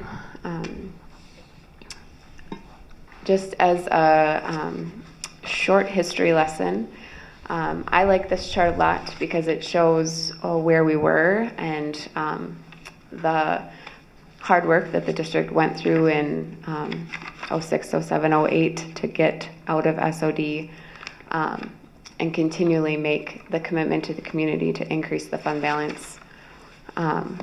In 2011, we did pass the operating referendum, and we told the community at that point that we could probably sustain our current programming for 3 to 4 years, and we are now at 5 years. So we've exceeded that commitment, which is fantastic. Our goal is always to maintain the great programming that we have if we can. So just a summary, we are projecting a deficit budget for 16-17. There are significant changes to the way our budget looks and operates due to the co-op and being the fiscal host. The history of being good stewards of the dollars. We have a 23% unassigned fund balance right now that is allowing us to deficit spend $1.6 million next year. And as I said, the operating referendum, we've surpassed what was promised at that point. And I think I had a note in here about just to maintain our funding at the levels we had in 2003 would need a $1,000 per pupil increase to the basic formula, which would be about $4.2 million to our budget, just to be where we were at in 2003 in terms of spending power. So it's definitely a chronic funding issue at the state, as you've heard many times, so I won't go on and on about it. But that's kind of where we're at right now. Do you have any specific questions about any of the things I addressed? Ellen. So I have two questions. One is, so if I'm understanding correctly I was looking at your narrative that you had in the packet. So it looks like it was about $310,000 difference in what we projected for the co-op and then what we think we're projecting now, or and that's based on. Yep. So the tuition billing is extremely difficult to estimate. Okay. And so we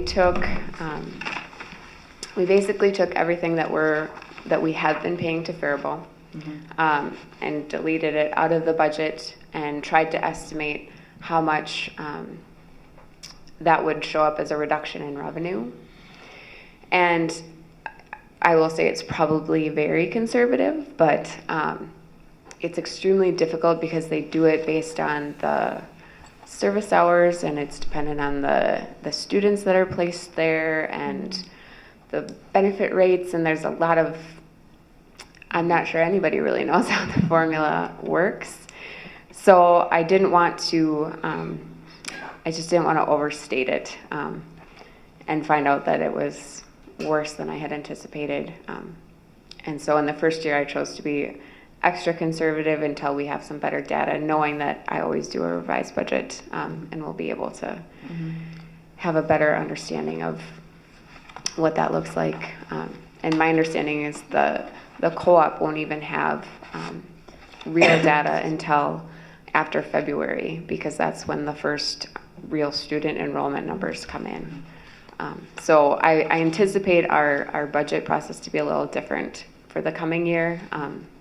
I've typically done a revised budget in December with the truth and taxation presentation. I anticipate I'll probably do one then and probably one in the spring as well once we have much more solid data for the co-op. I think a couple of additional things with the Cannon Valley Cooperative that, again, make it a moving target. One of those pieces is it's very likely we will be adding one, if not two, additional members. So actually tonight in Owatonna, they're voting to join the co-op, and basically the SEVSEC board has already voted to approve them if they come in. We also have Medford, who is also looking to join. Their vote will probably not happen until June. But the advantage in the end there will be that we'll have 4 districts to draw from to cover the base costs of the sites, and therefore we'll be able to spread those dollars more effectively out over multiple programs. It also will ensure that we have the student population we need, because now if you think about numbers, we would be equivalent of Bloomington as far as a school district, because you put Owatonna, Northfield, Faribault, and Medford together. Now you've got 12,000 students in your district that you're working with, maybe even a little bit more. So there are real advantages there as you work that piece. At the same time, smile, Cheryl.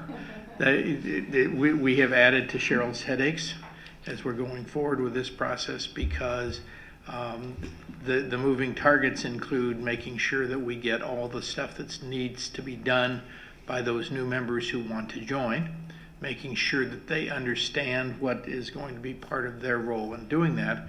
And because of the fact that with Owatonna being added and the number of students that they have that will be in the program for our students who are EBD students, we're likely to need to move the STEP program that is currently the transitions program for students who are 18 to 21. We're looking at trying to find a separate site for those students in Faribault.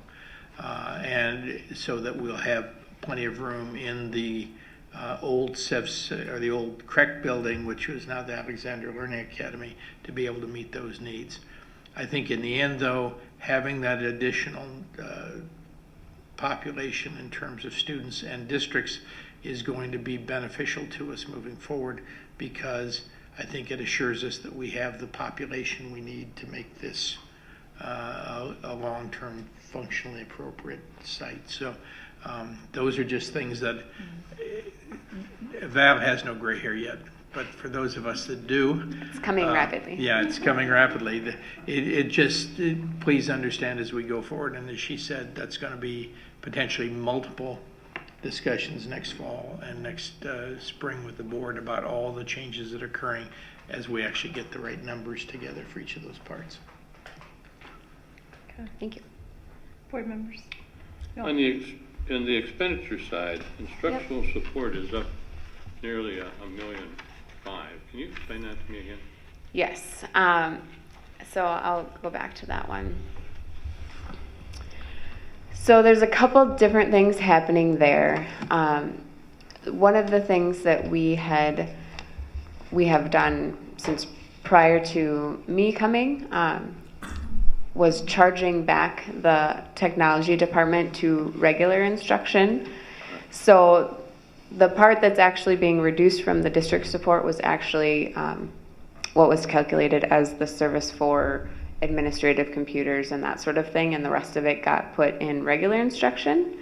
And now that MDE has a code specifically for instructional support, the whole program's moving down there. So some of it's coming from the regular instruction and some of it's coming from, so the total program is like 800 or 900,000 in total, but it's kind of coming from different pieces, if that makes sense. Yeah. Board members, are there questions or comments?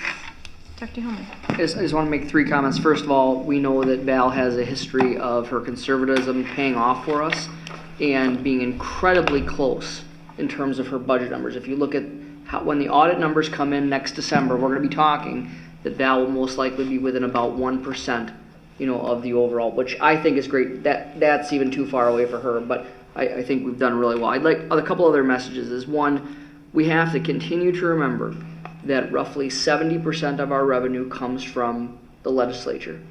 And while we have had a good couple of years in the run, 2% each year, we'll be very thankful for that. The fact is, we have to emphasize it. The chronic underfunding is a catch-up game that we cannot win unless the legislature were to make a significant commitment in an ongoing fashion. So I think that's the number one piece that I want to reinforce. And I don't think we can say it enough, because it is something that's outside of our control. The second piece is the work of stewardship that the district has continued to do. If you think back to 2011, when we promised the levy, we said we would make it 3 years. I think it's really something to say, wow, we made it an additional 2 years for a number of different reasons, but part of that was of the intentional decision making that we have made as a district to ensure that we can maintain as much programming for as long as we can. And finally, I think an important piece to consider moving forward with the 16% fund balance. You talk to a number of other districts, some people may have a lesser target. What we know is that the 16% is an early warning system. It gives us an opportunity to soften the descent and make modifications that are needed to enable or to ensure the financial health of the district as we move forward. So that 16% piece is a really important component because it allows us to adjust things before they were to really go downhill in a very quick manner, which some of you on this board will remember how quickly things can get out of hand if you don't have that early warning system in place. So I just think those 3 things are really important to remember, that's living out the district's belief of stewardship on a daily basis. And so I just wanted to reinforce those points that Val eloquently made. I guess the only other piece, Julie, would just be that at the next meeting, we'll take some time to talk about the actual outcomes of the legislative session this year. I think dismal would probably be the best descriptor. Almost all of the expenditures, except for early childhood, are one-time grants of various things. There's some one-time money for student support. There's equity increase for non-metro districts, but we're considered a metro district, so we already get that equity funding. And there are dollars which are good to help address teacher shortages. But the sense at the legislature was not favorable toward looking at any kind of additional funding for our basic formula, which again, as Val mentioned, is since 2003 alone is $1,000. We've lost $1,000 in buying power in the course of that time. Per pupil. And that's on a per pupil basis. So if you think about the math in order to look at how that would impact us. The other piece is that when we look at the kinds of things that are being asked, there are a number of new requirements in terms of things that they're expecting us to do, none of which have any funding, and a number of pieces that expand, and I know Mary will be happy to hear about this, world's best workforce. There's a litany of additional pieces there. So, I think the thing that people need to understand as we go into the summer with this is we'll share more detail, but the legislature did not do us any favors at all this year. And the focus really was on, once they figured out that they didn't have a $1.3 billion surplus, but only a $900 million surplus. They chose not to do anything to speak of. And I think there are lots of people across the state that are very upset by the way that the legislature has not been able to address issues even in this short session. And they're going to come back to roost as we go forward into the next few years. Other questions or comments? I had a question and a comment, again, back to your narrative. You said the general fund budget includes a oh, never mind, I read it wrong. I understand now.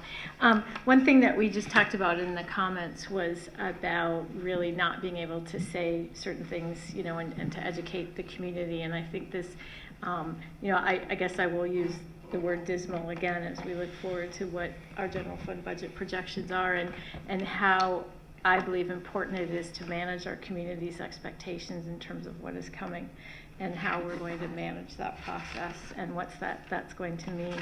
I think that you know, when people say, yeah, I understand that you have budget constraints, but I think to be able to put some context around what that means and what is coming, I think will be really important for our community to continue to understand what's coming, I guess. Again, managing our community's expectations going forward is going to be very important. Okay, thanks, Val. Thank you. Thank you. Okay, that's a tough one.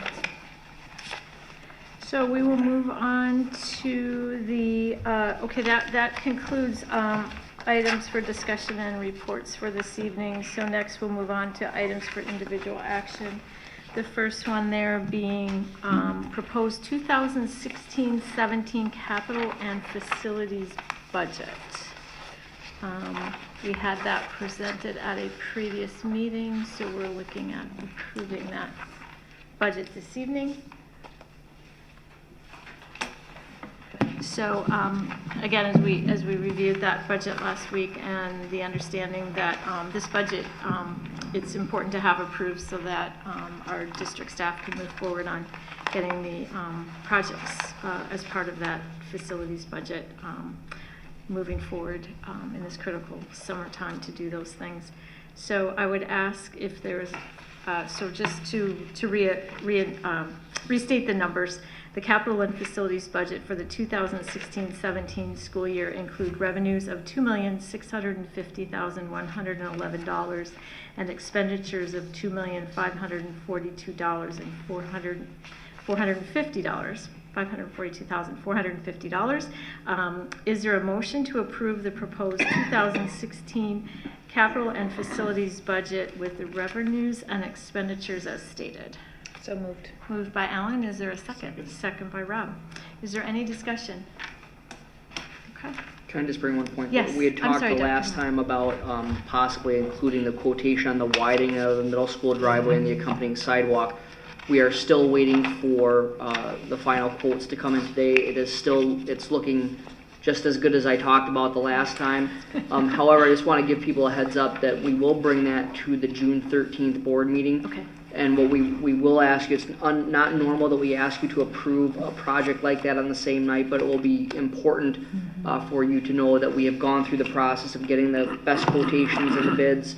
You know that we'll be using the fund balance from the capital fund to pay for that. Again, no tails, has really good impact on student safety and those kinds of things. So we're trying to get the best price, and Jim was waiting for one more quote. We have to actually move all of those street lights that are on the inside to be on the north side of the driveway. So just waiting for that one last piece, but we'll have it for you at the June 13th meeting. We have no problem waiting for the best price. No. Okay, I didn't think so. And as I have said, that is the collective cheer that will be heard around the world when we get the middle school driveway fixed. So I think it was incredibly smart to seize the opportunity that we have. Fortuitous might be the word. Exactly. And I think the advantage too is it will put us in the position that when the Department of Transportation gets around to doing the not only the speed limit changes but the crosswalk changes there, that will mean that our ability to get kids from now the west side of the street to the middle school itself will also be positively impacted by having the sidewalk and the widened driveway. So it's all good. Okay, thank you. The next item for individual action is the positive attention and learning support staff. I just want to note that there was a great amount of additional information in our packet, and while this is an item for individual action, I would ask that if there are no objections, that Dr. Richardson explain the additional information that's enclosed, that was a part of our packet, and then we would move forward then for a motion, and then at that point have discussion. So if everyone's agreed, we will have Dr. Richardson present the information that's in the packet. And then request a motion as second if you're at that point so inclined. I guess what we're saying is we just want the opportunity to explain before you the do information. additional, then you can ask additional questions. Yes, Rob. I'm just one. So before we moved on to Yes. that, did we have the actual vote on the budget? Oh, you know what? I bet we having didn't. done that. We started You're talking right, we about. did not. Thank you, Rob. We did not. Okay. Thank you. Yeah. Rob, thank you. Yeah. Thank you. It's really not that late yet. I think we were all got so excited about the middle school driveway that we just didn't think. Okay, thank you, Rob. Thank you, sir. Yes. So we have a motion and a second to approve the 2016-17 capital and facilities budget. Is there a motion to approve? Or I'm sorry, we do have a motion and a second. Yes. All those in favor say aye. Aye. Opposed? None. No one is opposed. Okay, motion carries. Now we will move on, and let me just explain what we're going to have Dr. Richardson is just explain the additional information around PALS. Information in our packet, and then at that point we will ask for a motion, and if the motion is moved and seconded, then we will ask for discussion. Okay? Dr. Richardson. Okay. Again, just to refresh your memory, back on May the 9th, our 3 elementary principals shared information in terms of the concept of the positive attention and learning support staffing, or PALS. And at that point, we had promised the board that we would come back with more detail for you in terms of what we were looking at, and also a strategy for how we would fund those 3 positions, and also to give you some sense of how we would begin to evaluate the impact of the PALS program for our students. So I think as we think about this, to give you a little bit of background information, what we know is that over the last several years, we have been seeing a significantly larger number of elementary students that are experiencing significant kinds of social and emotional and behavioral issues. And principals have talked about it on a regular basis at Cabinet in terms of the students that they're working with. Teachers have been sharing with us issues and real concerns about how do I help and support that student. I don't have necessarily the training or background or skills to make that happen. And yet we know that these students are in our system, and the number of those students is growing. At the same time, we basically had made an effort over the last several years, if you remember, to expand our school psychologist and school social worker staffing. And the board, as part of that, made the decision to make sure that that included 1.0 FTE social worker as well as the 1.0 FTE school psychologist in each of the buildings. What you also need, and I think some of you may remember, is that up to that point, basically, while the psychs were always paid 100% through special ed dollars, the social workers in the past were 100% special ed dollars. And so one of the decisions that we made, trying to think about how do we support students who are not in special education but are having mental health issues or having behavioral issues, was to say, could we split the funding for that with half of the money coming from special ed and half of the money coming from regular education funding. And our hope was that by doing that, we could meet the needs of with our social workers for students who were special ed students, and also provide some opportunity when we had regular ed students that had needs for a trained social worker to be there to help and support them. What we've found, I think, over the last several years is that the number of special education students and the severity of needs has grown significantly. And so at the same time, we're seeing the issues with behavior and social and emotional needs growing in both the special education population and in the regular education population. So we're finding more of our time for our psychs and our social workers is focused on the needs of our special education students, which is fine. It's an appropriate piece to do. But this is reducing the amount of time available when social workers can step away from those special education duties to really support the needs of regular education students. What we also need to remember is at the elementary level, unlike the secondary level where we have guidance counselors and we have assistant principals, at the elementary level we have a social worker, part-time, and we have the building principal. And so the issues that occur is when we have a student who has a real issue in the classroom and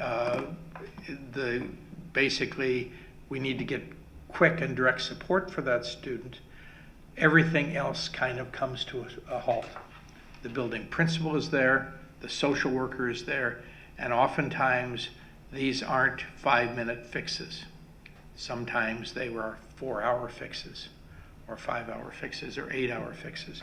And so what we're finding is it is making it very difficult for the principal to be able to do the work that they need to do, but it's also making it impossible given the timing and the ability of the social worker to spend time on these issues when they also have a requirement to be involved with special education issues, and we might have a special ed issue going on at the same time in a different classroom. I think at this point, after quite a bit of discussion, we really believe we need to think about a new direction for elementary regular education students who are dealing with these issues.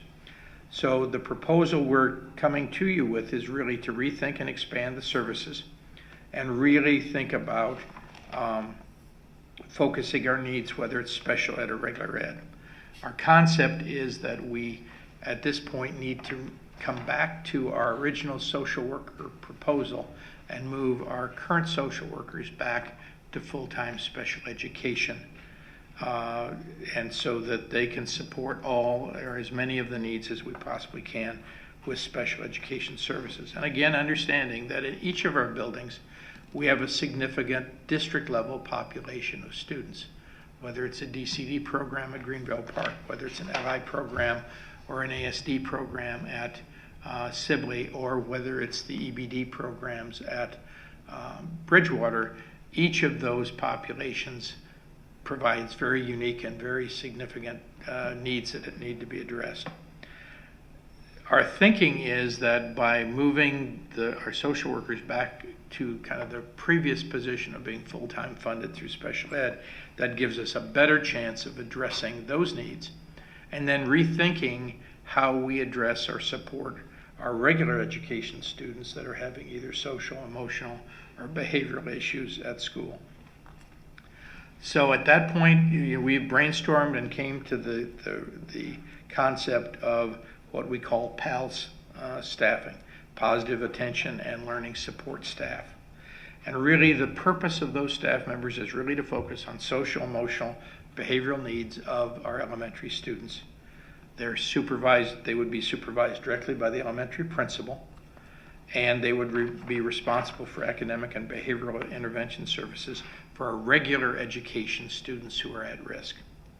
And our hope is that the ability of these individuals is not only reactive in terms of when we need someone, and we need someone in that classroom right now, that we have the ability to make that happen, but it's also preemptive so that we can meet more of those needs before a student's level of issue raises to the point that we're in a very difficult situation or in a crisis situation. Our hope also is that by doing this and beginning to address those needs earlier with our regular ed students, that we may avoid having some students moving on into special education. A very similar strategy to what we've been doing with MTSS and PVIS at the secondary level in terms of saying, what do we need to be doing here to help those students to be more able to think about what are the appropriate kinds of replacement behaviors, what are the different ways I can respond to this, what are the kinds of things that I can do, and not only as a student themselves, but also how can we help our regular education classroom teachers be more comfortable implementing those kinds of strategies. And so as we kind of think about the process, we really see the ability of the PALS staff member to be able to really do work directly with kids, to work with our regular ed teaching staff, to work with the building principal, and to really also help to support creating an appropriate social emotional curriculum for our students. And I think, as all of you know, in all of our buildings we use responsive classroom, and it's a very positive approach for most of our students in terms of thinking about how to interact effectively with other students, how to work with that. But the responsive classroom is not nearly as effective as kids get to the edge of that behavior spectrum. And so what we're really trying to think about is not only in terms of how do we support that student to be able to think about replacement behavior, but also how do we teach our teachers to be able to think about what are the right kinds of strategies that they can use with kids when they lack focus, or when they're non-compliant with routines, or when they can't self-regulate, or they exhibit behaviors in the classroom that really not only disrupt their own learning, but disrupt the learning of every other student in the classroom. And I think our building principals can all tell us stories about the situations that have occurred as when a student really is out of control. And the classroom teacher is saying, okay, I'm dealing with the other 25 kids in the classroom, and how do I address that? In some cases, we do believe that the right training will help that teacher be able to manage that behavior. In other cases, we know that the PALS staffing is really a better strategy for getting an immediate addressing of the situation. I've listed on the back of the sheet kind of a number of the different things that we've talked about. We're looking at how we ensure all students are supported, how do we work collaboratively with the staff that's in the building in terms of social work and psych and faculty. It's looking at how do we develop with that person personalized relationships. And what we really heard from Michael O'Keefe, who had a similar job in Rosemont, Apple Valley, Egan, was that he really immersed himself in what was going on in the building and was able to kind of have the vibe of where things might be getting more difficult and whatever, because he was spending time in classrooms all the time, working with kids and working with teachers. So it's the idea of really changing that dynamic from the only time you see this person is when there's a crisis to we see this person a lot, because there will be a lot of the time when the person is not dealing with a crisis situation, but is dealing with building relationships. And building relationships not only with kids, but building relationships with regular ed staff, so that there's that sense that works both ways.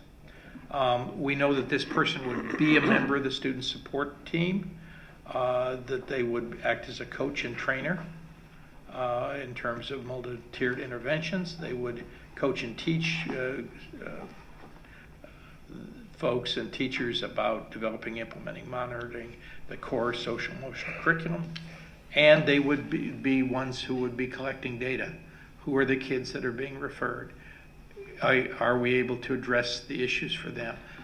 Are we seeing situations where there's a repeat referral because the same student is popping up again?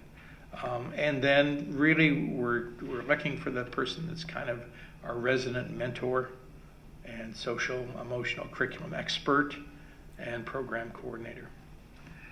The big discussion that I think we've had over the last couple of weeks, and again, with the frame that when we talked to you guys last time, we said, well, somebody I think in this group, I don't know if it was our side or the board, somebody said, well, how are you going to fund this? And where's the money going to come from? And so we have tried to think very long about, are there ways that we can address this knowing the kinds of things that we're facing for 2016-17. And obviously we had an hour's worth of discussion today about some of the issues around looking at making some reductions. And we know that as Val's talking, when we start talking $1.5 million to $2 million in the first set of cuts, if you remember back in 2000, well, Noel, when you remember back in 2004-05 when we started to make those cuts, and we talked about how much an impact of just a $2.5 million cut would be on the budget, a 10% reduction at that time.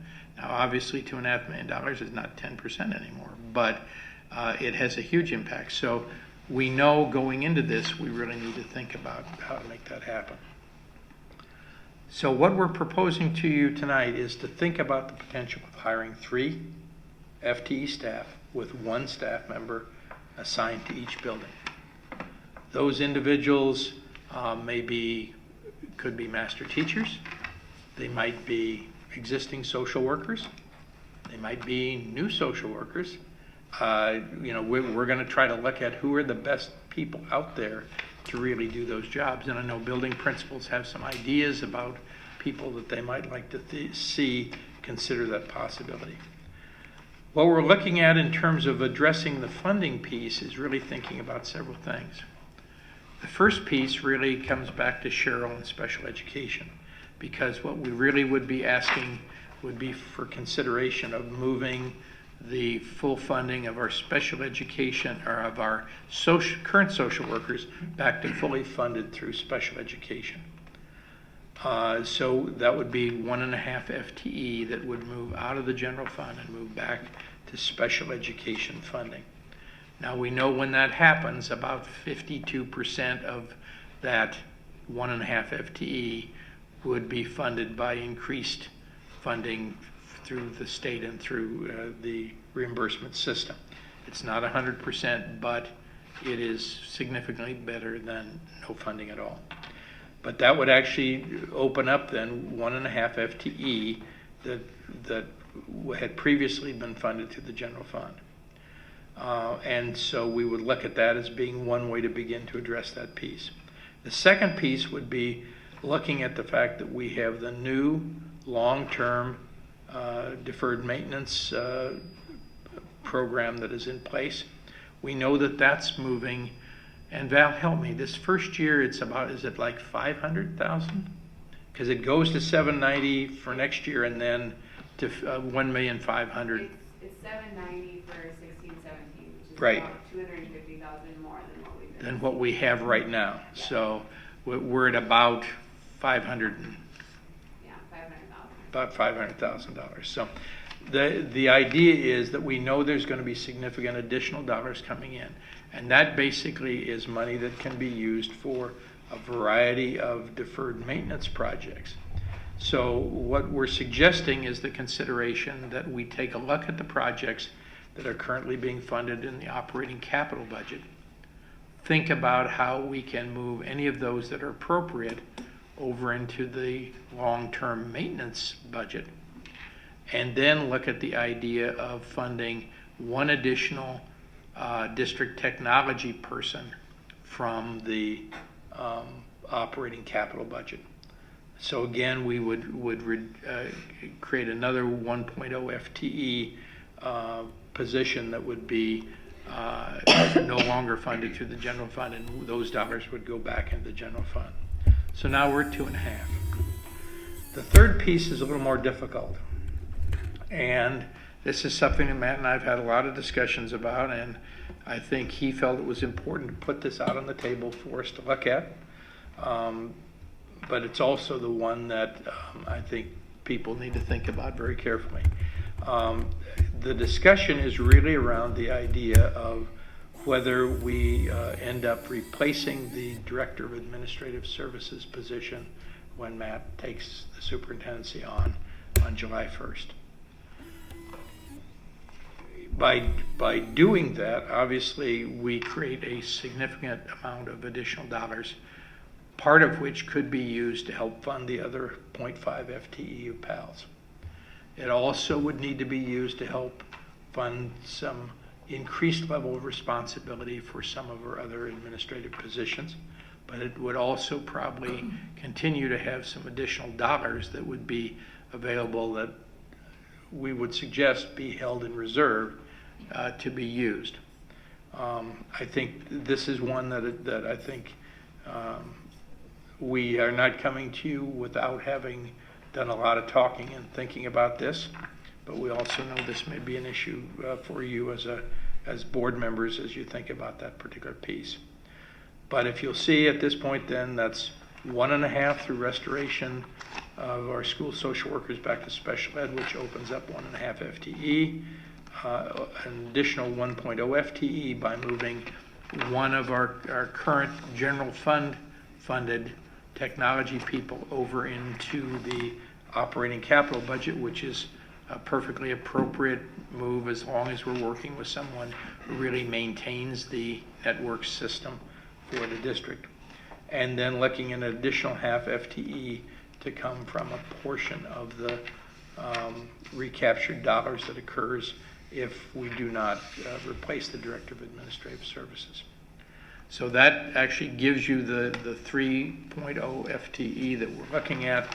Again, does not negatively impact the general fund, but does provide the funding needed to make this happen.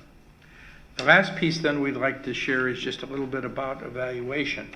And again, we know that this is something that we're going to need to do significantly more work around.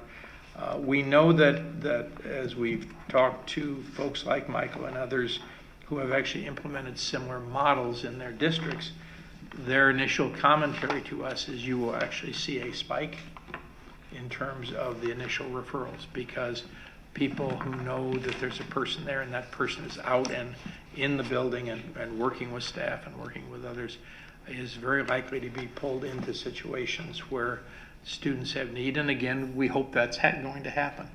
But so the idea of saying that immediately we're going to see a decrease in the number of incidents, we think is probably not realistic, that we'll actually see an increase in the number of incidents that get reported and that the PALS staff member would be involved in. But what we would also suggest is that as we move forward, we're not only looking at students being referred, but we're also looking toward repeat referrals. So in other words, once that student is referred, once that the PALS individual works with the student, once the PALS individual works with the teacher involved in terms of supporting replacement behaviors and different strategies, does that student end up being in a situation again where they are being referred back to PALS for additional work. We also know that to measure that short term is probably not realistic. In other words, if we're thinking even in the first year to say, gee, we're going to be able to show you, graphically that there's a huge drop in return referrals, we don't think that's necessarily a realistic strategy. So we also know that we're going to have to identify what are going to be some of the short-term measures, especially as we move into December, January of next year, and you're in the process of putting together a program-based budgeting process. Because with the fact that you have new staffing here, we know that people are going to be looking with a lot of interest as to how is this working out? Is it really impacting things the way we want to look? And you're really going to have about 4.5 or 5 months of actual activity under your belt before that happens. So that is, I think, in a nutshell. Nancy, do you have any other thoughts to add to that? Scott Samus is here. Is Scott here too? Oh, yes. You're behind the podium, sir. I did not see. Do either of you have any other comments in terms of other things you'd want to add to what we've talked about. Does that pretty much frame up what we discussed as a group? I think you've captured everything very well. Thank you. Okay. Agreed. Okay. So I guess at this point, So we have the information that we've been able to walk through that was part of the packet. So I would ask then if there's a motion to approve the hiring of a 3.0 FTE positive 3.0 FTE positive attention and learning support staff for the 2016-17 school year using the funding formula approach provided in the program proposal. Moved by Fritz. Is there a second? Second by Noel. Okay, let's open it up for discussion and questions and comments and have everyone weigh in on this motion. Is your board members ready to ask a question or comment? Rob. I just have a question. At some point you moved half of the social workers from special education to general. To regular ed. Okay. I'm just wondering how that works with the maintenance of effort thing, because I was told you couldn't do that. You couldn't take away something that you've already had. So Cheryl, can you help us there? I'm very glad that you're here, since I know you're the next on the agenda, but this is a good question. This is a Cheryl question. Yes. At that time, the school psychologists were half-time, and we moved them to full-time to help with some of the behavioral pieces and some more of the evaluation piece. That was the thought at the time, and so that was like the offset. okay, but now maintenance of effort would apply to the full-time ones that you're putting under special education. It would. We're moving them to full-time, so reducing them in the future without an offset would not be possible. So it will have to be taken into consideration for maintenance of effort ongoing, as we discussed with other budget pieces for But special education. 52% of that is reimbursed. About 52%. Yes. And just, Cheryl, when we made that move, if I remember correctly, social workers were very partially funded at that time from general ed. Was it about 80-20 at that? I mean, they had previously been 100%, but didn't they move to, because there was some recognition that they were working with some general ed kids, but there was a small portion, if I remember correctly. It's really their consultation time. It really was not under the general fund at that time. Okay. Just wanted to clarify that. Oh, it was 80-20? Oh, thank you. I wasn't here at that time when that changed. And I think the point of that is it's evolved over the years in terms of what portion had come from general ed, a very small portion, to recognize that there were at least some indirect pieces there. And that was just part of the shift I think they've gone through several iterations. And I think there were, even at that time, there were real concerns because at the 1.0, we knew we were not able to support every regular ed kid and every special education student. The concern was that, again, with the indirect service, what was your exact quote on it? Indirect? The consultation. Yeah, that was really the model we were using, although probably the service might have been moving towards being more direct than indirect consultation. I believe Enough so. said. Okay, I will stop there. Yeah. Okay. Fritz. I have a follow-up.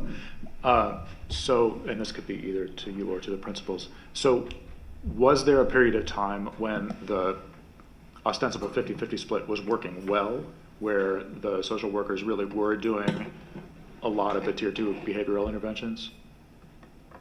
Or was that the intention, but that didn't really work that way? I was going to say, yeah, why don't you guys come on up and... Yeah, I think there was a time when that was working, like we intended.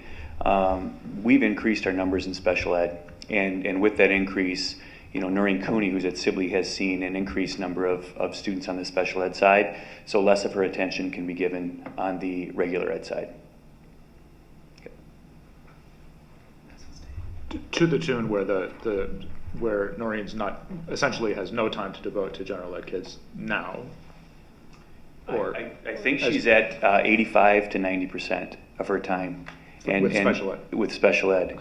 And, we had a conversation today, and I think, that's not saying that she's not working with some regular ed students. However, every group that she works with, she has a student with an IEP in those groups. Board members, other questions? Ellen? So I have quite a few, but. Okay. So I'm trying to understand the special ed piece. So that would go in maintenance to support. So if this was funded in this way, from then on, those positions would need to remain and in special ed.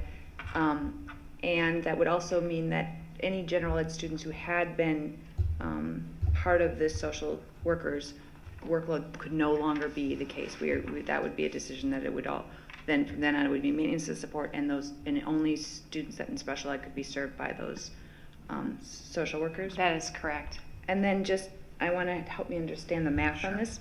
So I think you said at one point this was a MA plus 60 sort of, I don't remember, some sort of, I just don't know how these interchange. So we think the 1.5 FTE is from the elementary school social worker's salary benefit, so that's equivalent to 1.5. All of these positions are fairly equivalent in terms of FTE, and that's why we can trade them out. Same with we have an existing technology person somewhere, and that FTE is about the same as what this position would be, and we're just sort of shifting its accounting shift. So we had originally used one of our, an average of around $80,000, per FTE, and it's a pretty standard estimate that we use. However, then as we think about it, if the intent is to hire, if there's a strong possibility that current existing staff were to be assigned to those positions, then really where the cost comes in replacing those folks.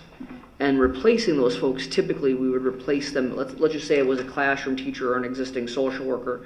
If we were to get a person who is relatively new out of college or recently degreed, those people would come in at a lower rate. So therefore, we had originally looked at that $80,000 estimate. We've revised that down slightly because of the potential of bringing in people as replacements as opposed to the dollars funding the person going into that position. Yes, absolutely. So I have some concern about going into maintenance of support before we look at a deficit budget. And I didn't really understand that until right now. But the piece that I have the biggest concern in terms of the funding is, quite frankly, eliminating the Director of Administration Services position, making that decision now. And I guess part of it was influenced from a conversation I had with Dr. Richardson when I said, what are we thinking, is that a savings? And I guess I feel like when I thought a lot about it over the weekend, it's sort of putting the cart before the horse, because I feel like if we had an external hire, we would never presume to cut that position. And I'm really grateful we have Dr. Hillman, so I feel like it's a disservice, even though I appreciate how urgent you feel these positions are. I really feel like it's a disservice to you to make that decision now without you even being in the position for a few months to say, okay, in October this is the right decision. So I'm really uncomfortable with that piece in particular on this. I'd feel like knowing we're going to a deficit budget, I'd feel more authentic about it, just saying, you know what, we went with the general fund, everything's going to be on the table in January, let's make sure the evaluation data can help us say in 4 months, was this something that can stay on the table, or is it, boy, we tried it and everything's got to be up for grabs. But I feel like to put you in the position where you get into that position in 3 months and decide, oh, this wasn't exactly, and I just feel like that as a board, I really have a hard time with that. So. And this is a piece we've been thinking, and I really appreciate your concern and appreciate that piece being brought forward. I also have done a lot of thinking about it and a little faster bringing it forward than what we had, anticipated. But I do believe that looking forward, there's a couple of different pieces with the general fund budget that Val showed tonight. I do believe that we have other administrators in place who, through some modifications of their responsibilities, will be able to consult and advise me very well, hopefully as well as I have believed I've done for Dr. Richardson. So I do want to be clear that I appreciate that concern, but it is a piece that I do feel confident moving forward that we can make that happen.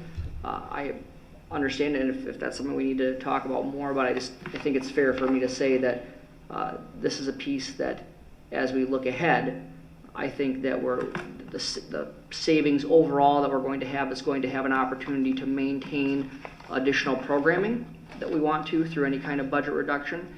And I think that that's an important piece in terms of focusing on making sure that our students get as much as they can for as long as they can. But that's my take on it, Ellen, and we haven't had a chance to talk about it fully yet here, so just sharing that with you. No. I think if I look at the superintendent's recommendation, which, do we have a motion? We do have a motion in a second. It does not identify the cutting of that position. It speaks that the funding will come from the general fund. It actually says, the motion says using the funding approach provided in the program proposals. So it would actually include it obviously all comes out of the general fund, but the way that the positions will be funded is as it's detailed under funding proposal. Do you see that? I see that, but I don't see the motion speaking to that one directly, to be precise. So that's an important clarification, so I'm glad you're asking that. So if you look at the board agenda for the evening's meeting, yes, and you look to the item for individual action, you'll see the superintendent's recommendation. It's on page 2 of the memorandum. And that does specifically state that the funding approach to funding these positions is basically as it's outlined in the packet. So as Dr. Richardson outlined, this is how they would be funded. Purposefully, we didn't want to come to you without saying we had a way to fund all of the proposal. As a board, you have every right, however, to go a different direction in terms of that, because as we know, this is a different situation. This is not just having the same FTE and not changing it. This is about adding FTE to the overall FTE allocation for the district. And so you have every right and responsibility to make decisions about not only are you comfortable with the proposal, but are you comfortable with all the funding elements of that proposal. Follow-up question, Noel? Do you have one, or? Well, read me the motion. I don't mean to be No. particular about this. This is absolutely, that's where I appreciate everyone sort of we really could do taking one the time. We could do one month and one the next month. So, and really not hurt anything. But so the motion reads to approve the hiring of a 3.0 FTE positive attention and learning support staff for the 2016-17 school year using the funding approach provided in the program proposal. So, all due respect to the last 5 minutes, I was reading the superintendent's recommendation for the next proposal. Okay. So I apologize to you all for taking your time. You're in the case. Now we have 5 minutes. So you're good. Okay. Are you good? Then I'm good. All right. Okay. Perfect. All right. Good. Very good. Okay. Jeff. So is this something we can try and look at for a year and revamp it then, or is it automatically a permanent position after that? It's as permanent as any position that you're going to do going forward, because as you get into the program-based budgeting process, my sense is everything will be on the table. And especially if you end up with a couple of years with the state determining, well, we've already given you enough money, we don't need to do anymore, which we've had multiple times in the last 2 decades. At that point, if you're at a point where you have to cut $4 or $5 million out of the budget, everything will be on the table, including these positions. I think the key piece with this is that part of the funding does come in terms of the addition of special education funding for the other part of the current social worker budget, which then opens up the 1.5 FTE of regular ed money to fund these PALS positions. Other questions? Fritz. I Go ahead, share Fritz. the concern that Ellen has expressed about bundling the decision to eliminate Matt's position into this I want to express great empathy with the need for additional social emotional support while also not wanting to aggregate those two decisions tonight. So you have a couple of options. You can either vote down the current proposal, or you could amend the current proposal to do something with the funding portion for which you're not comfortable. In other words, you could do a motion that would amend it saying that the 0.5 FTE funding that was to come from the elimination of the Director of Administrative Services would simply come from the general fund balance.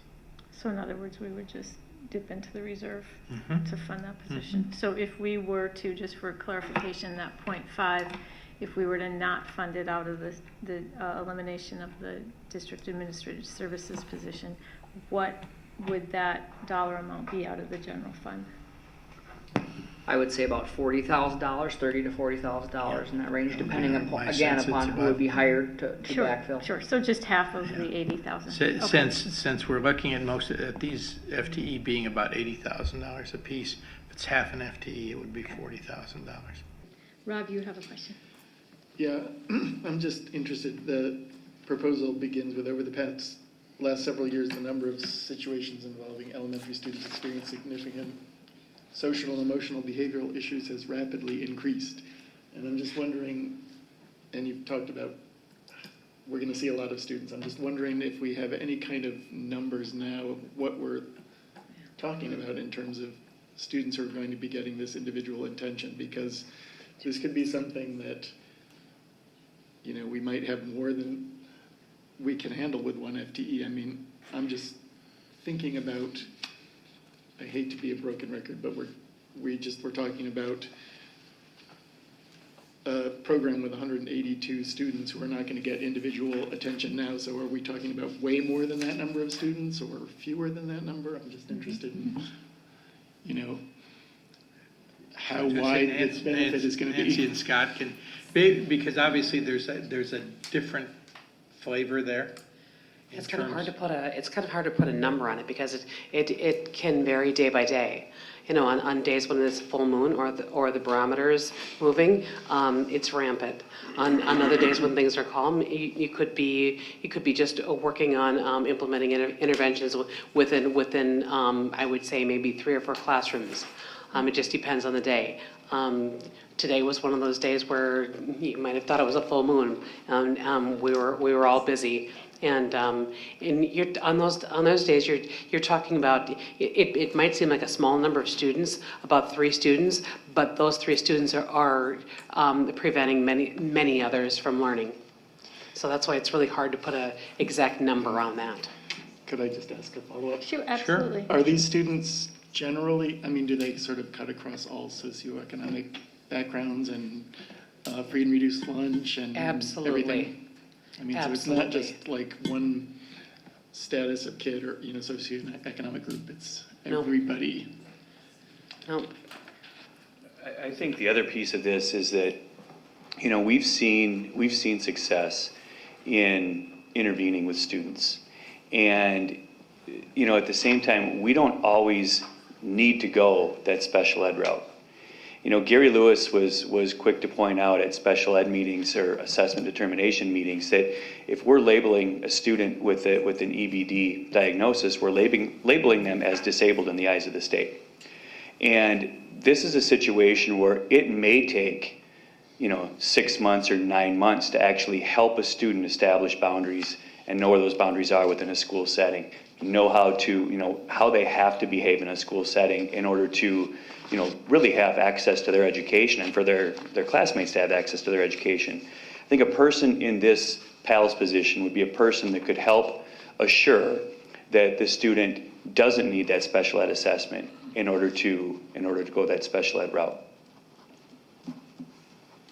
Thanks.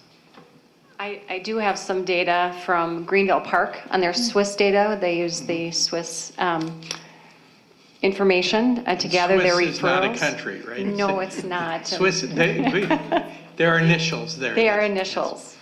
for the system. School, right.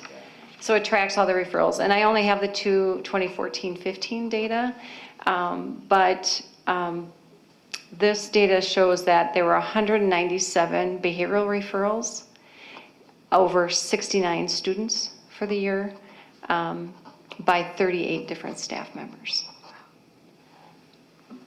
And that's one building. That's one building. So can you repeat that? Just, I think we Yes. are trying to note the accurate figures. 197 referrals. Behavior referrals, I think you referred it to. Yes. Okay. And that was for 69 students, so of course you have some repeaters. That's usually the chronic behavior that we see at times. And then 38 staff reporting.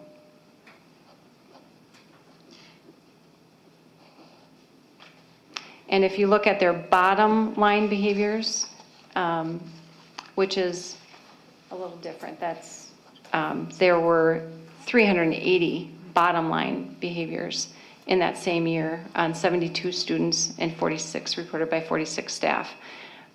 I'm not as familiar with this system, and I don't know if Melissa has any other words that she wants to share about that.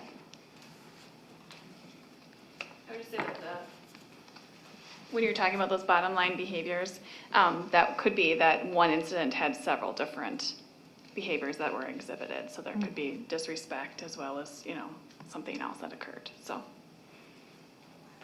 Okay, thank you. Thanks for that information. I think that's really Because in important. It's a terms great of bottom question. line, you actually have some definitions in terms of the kinds of behavior that fit into the category of being a bottom line behavior. Fritz. I have a question related to that. Is the inflection point between Tier 1 and Tier 2 interventions, is that standard across the three schools, and do teachers all get it, or do different teachers regard things as a thing that they're comfortable doing a Tier 1 intervention with, and other teachers refer it for a Tier 2 intervention? Can you speak to that? Can I ask that more clearly? Speak more to that? I think it's a mixture of those things, I would say. Would you say that too? Right, there isn't as much consistency as we'd like to see, and I think that's part of it, is that I think it's, we're looking at a systems approach, really putting in that core piece that needs to go beyond responsive classroom at this point to do some of those more of those proactive, preventative pieces. And I would just add that all bottom line behaviors are referred. It's the below the line behaviors that some teachers are making referrals to the office on. Other teachers are choosing to deal with that in their classroom, as they see fit. Most times I'm apprised of what's going on, and we started a documentation system at Sibley this year. Because a number of the behaviors aren't necessarily happening in the general ed classroom, and they're happening, during transition times. They're happening in specialist classes, and our specialist teachers, the longest specialist class is art, and that's once a week for 50 minutes. But the other specialist classes like music and PE and media class are 25 minutes, and they're back to back to back.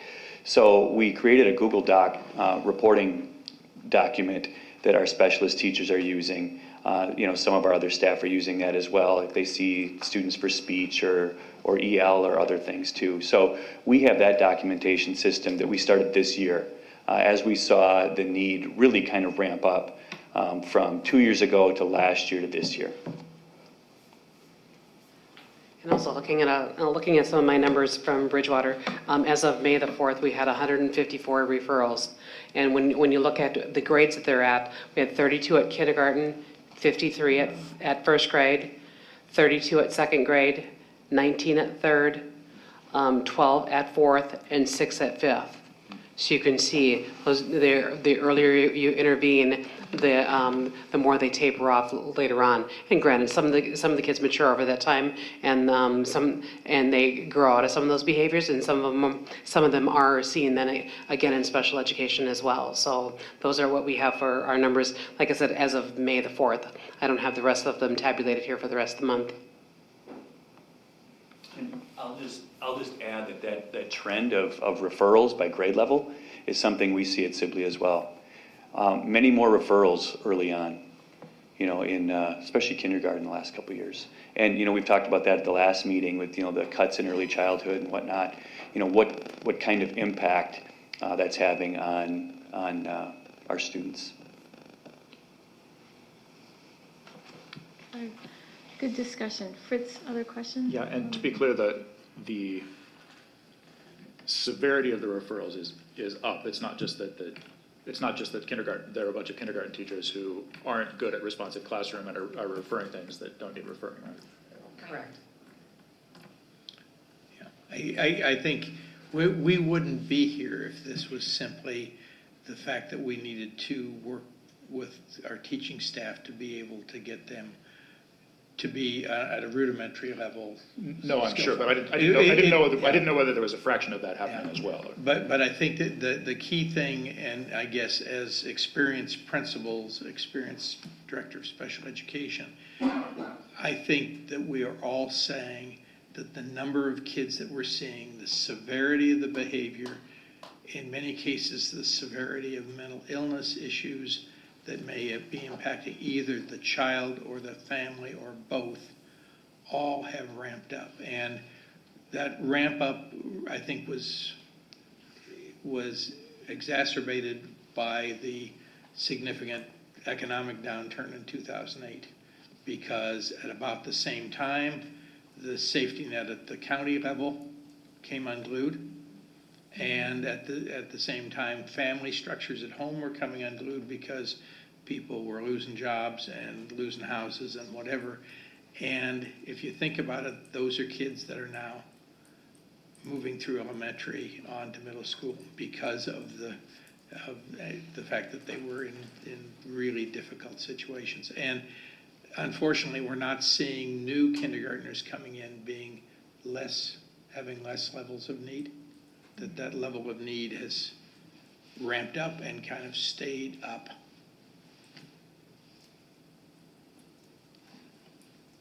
Ellen. I'd like to amend the motion. Okay. So I'd like to, so the motion ends with approach provided in the program proposal, and I'd like to amend it to add with the exception of items E and F from the funding proposal, and rather fund 0.5 FTE from the general fund. Okay, so we have a amendment to the main motion. Is there a motion to approve the amendment? First, you have we need a second. Right. Is there a second? Yes, I'm sorry. Second. Is there a second to the amended motion? Seconded by Fritz. Okay, is there any discussion on the amendment? So the amendment, does everyone have clarification on the amendment? Okay, so everyone understands what the amendment is? Okay, so is there any discussion on the amendment? Okay, let's move to a vote on the amendment. So there's a motion and a second. All those in favor of approving the amendment, say aye. Aye. Aye. Opposed? No. Okay, so we have, the motion carries on a vote of 5-1. Okay, so we're ready to move on to a vote on the motion with the amendment. Okay, so let's, we have a motion, a second, and the amended motion. Can I just have one more thing to add? Yes, I'm sorry. And I know you mentioned this, Dr. Richardson, but I guess I just would really urge the evaluation to be more rigorous than what we have here. In terms of Absolutely understand. looking for early indicators. Well, and again, I think especially in this situation where we know going forward that this will be under the microscope along with everything else that's going on next year. And unless there's this miracle, when the skies open up and all the Brinks trucks back up to all the school buildings, we know we're going to be in a cut mode for the 17-18 school year. Yes, we understand that we need to think about how we do those initial measures to help talk about the impact that this is having on kids, the impact this is having on families, the impact this is having on regular education staff who need support in terms of how to interact with those students in a way that helps to create replacement behavior. Okay. Yeah, I absolutely understand. So we have a, let's see. We need to vote on the amended motion, yes. So is there a motion to approve the hiring of a 3.0 FTE positive attention and learning support PALS staff for the 2000? I think you already have that motion. No, I'm going to repeat it with the amendment. Well, but you don't need another, don't need another motion in a second because you've already amended the motion. Now you should be able to just vote on the amended motion. I was just restating right? that. Yes, I was just think. restating the motion Okay. so everyone understood what it was. Okay, I'm sorry. I So thought I'm you sorry. were I'll asking for motion again. No, I'm just going to restate the motion, which is to approve the I'm hiring. confused. No, it's, Yeah. I just want to be sure everyone understands what the amended motion is. So I'm just going to restate the amended motion, and then we'll ask for any further discussion prior to going to the vote. So, motion to approve the hiring of a 3.0 FTE positive attention and learning support staff beginning for the 2016-17 school year using the funding approach amended, which includes the funding approach as outlined with the exception of items E and F, which would be amended to provide a 0.5 FTE funding from the general fund balance. Perfect. Okay.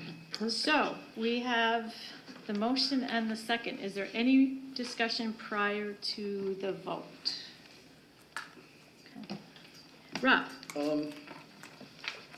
I just want to say, I'm pretty comfortable supporting this, even with the amendment. I'm a little disappointed because, I think that Matt was behind that, and I think it's good to show a little bit of spreading the pain around even to the administration to create this position. But I think that a position like this at that young age could really change some lives and there'll be a ripple effect, as you say, because Scott said the disruptions are not affecting just the one student, but the entire classroom, and I think it's got to be something we try. So even though I didn't support the amendment, I'll support this in general. Okay, thank you. Ellen? So I'm assuming that, and that Dr. Hillman, that if things go forward and you see a reason to eliminate the position and do all of those things, that there'll be a savings that will be appreciated in some way with our budget. So I guess I'm fully supportive of you re-envisioning everything. I just want to make sure, like Fritz said, I'd like to unbundle the two decisions. So completely behind your re-envisioning. So. Other discussion prior to the vote? I just want to add, first of all, thank everyone for the great discussion tonight, and I realize this has been a difficult decision for everyone to come to, and it was certainly a difficult decision for me, and one that I really had to think long and hard, and really for me, I do plan to support the motion, and at the end of the day, for me, this was about ensuring that struggling students, regardless of their particular challenge, have the best chance of being successful in the classroom. And that was really, at the end of the day, what is where I was able to support the decision and the motion. So with that, if there's no other discussion, let's move on to the vote. All those in favor of the motion say aye. Aye. Opposed? Motion carries. Thank you. Okay, so let's move on to the next item for individual action, which is caseload workload for special education teachers, clerical support. As an item for individual action, is there a motion to approve the hiring of a 3-point FTE due process clerical support staff for a 1-year pilot? So moved. Okay. Moved by Ellen, second by Noel. Any discussion? All those in favor of the motion say aye. Aye. Opposed? Motion carries. So the final item for individual action is School Board Policy 560 regarding memorials. Board members, you remember last board meeting? I'm sorry. No, that, they approved it. They approved it very quick. It went really fast. I was looking back at the agenda, I was like, oh, I missed that. Yeah, There's you no were almost discussion. as All right. surprised as Cheryl. All right, Cheryl was good. getting ready to jump up to go talk about it. Sorry. But it wasn't necessary, so it's So- all good. Together. So Look back the- at the agenda and you're taking care of it, good. So the, as board members recall, we did have the first reading of the policy 560 regarding memorials. The material in your packet did include one of the changes that was made. So I would ask if there's a motion to approve School Board Policy 560 memorials as presented. Moved by Jeff? Then we'd have discussion, okay. Yes, I'll moved by Jeff. Second? I'm sorry, do you want to move it? Well, we need to discuss it after we move it, right, or Right, discuss it? yes. Okay. No, we're just I'll making a move the motion. motion, yeah. Okay, moved by Jeff. Is there a second? Second by Rob. Okay, is there any discussion? Jeff? Can you give the overview of this? I mean, to me, it sounds a little confusing. Sure, so like we talked about at the last meeting, basically what we're trying to do is just implement a policy that really governs very unfortunate situations. And so really there's just a couple of, we've modeled the policy after a number of other districts, taking what we felt works for Northfield the best. The key thing is around making sure that when we have a very unfortunate incident that we don't, that we have a guideline to go by that is disconnected from the emotion of a very difficult situation. So the main thing with the policy states that we will not have public memorials at school-sponsored events.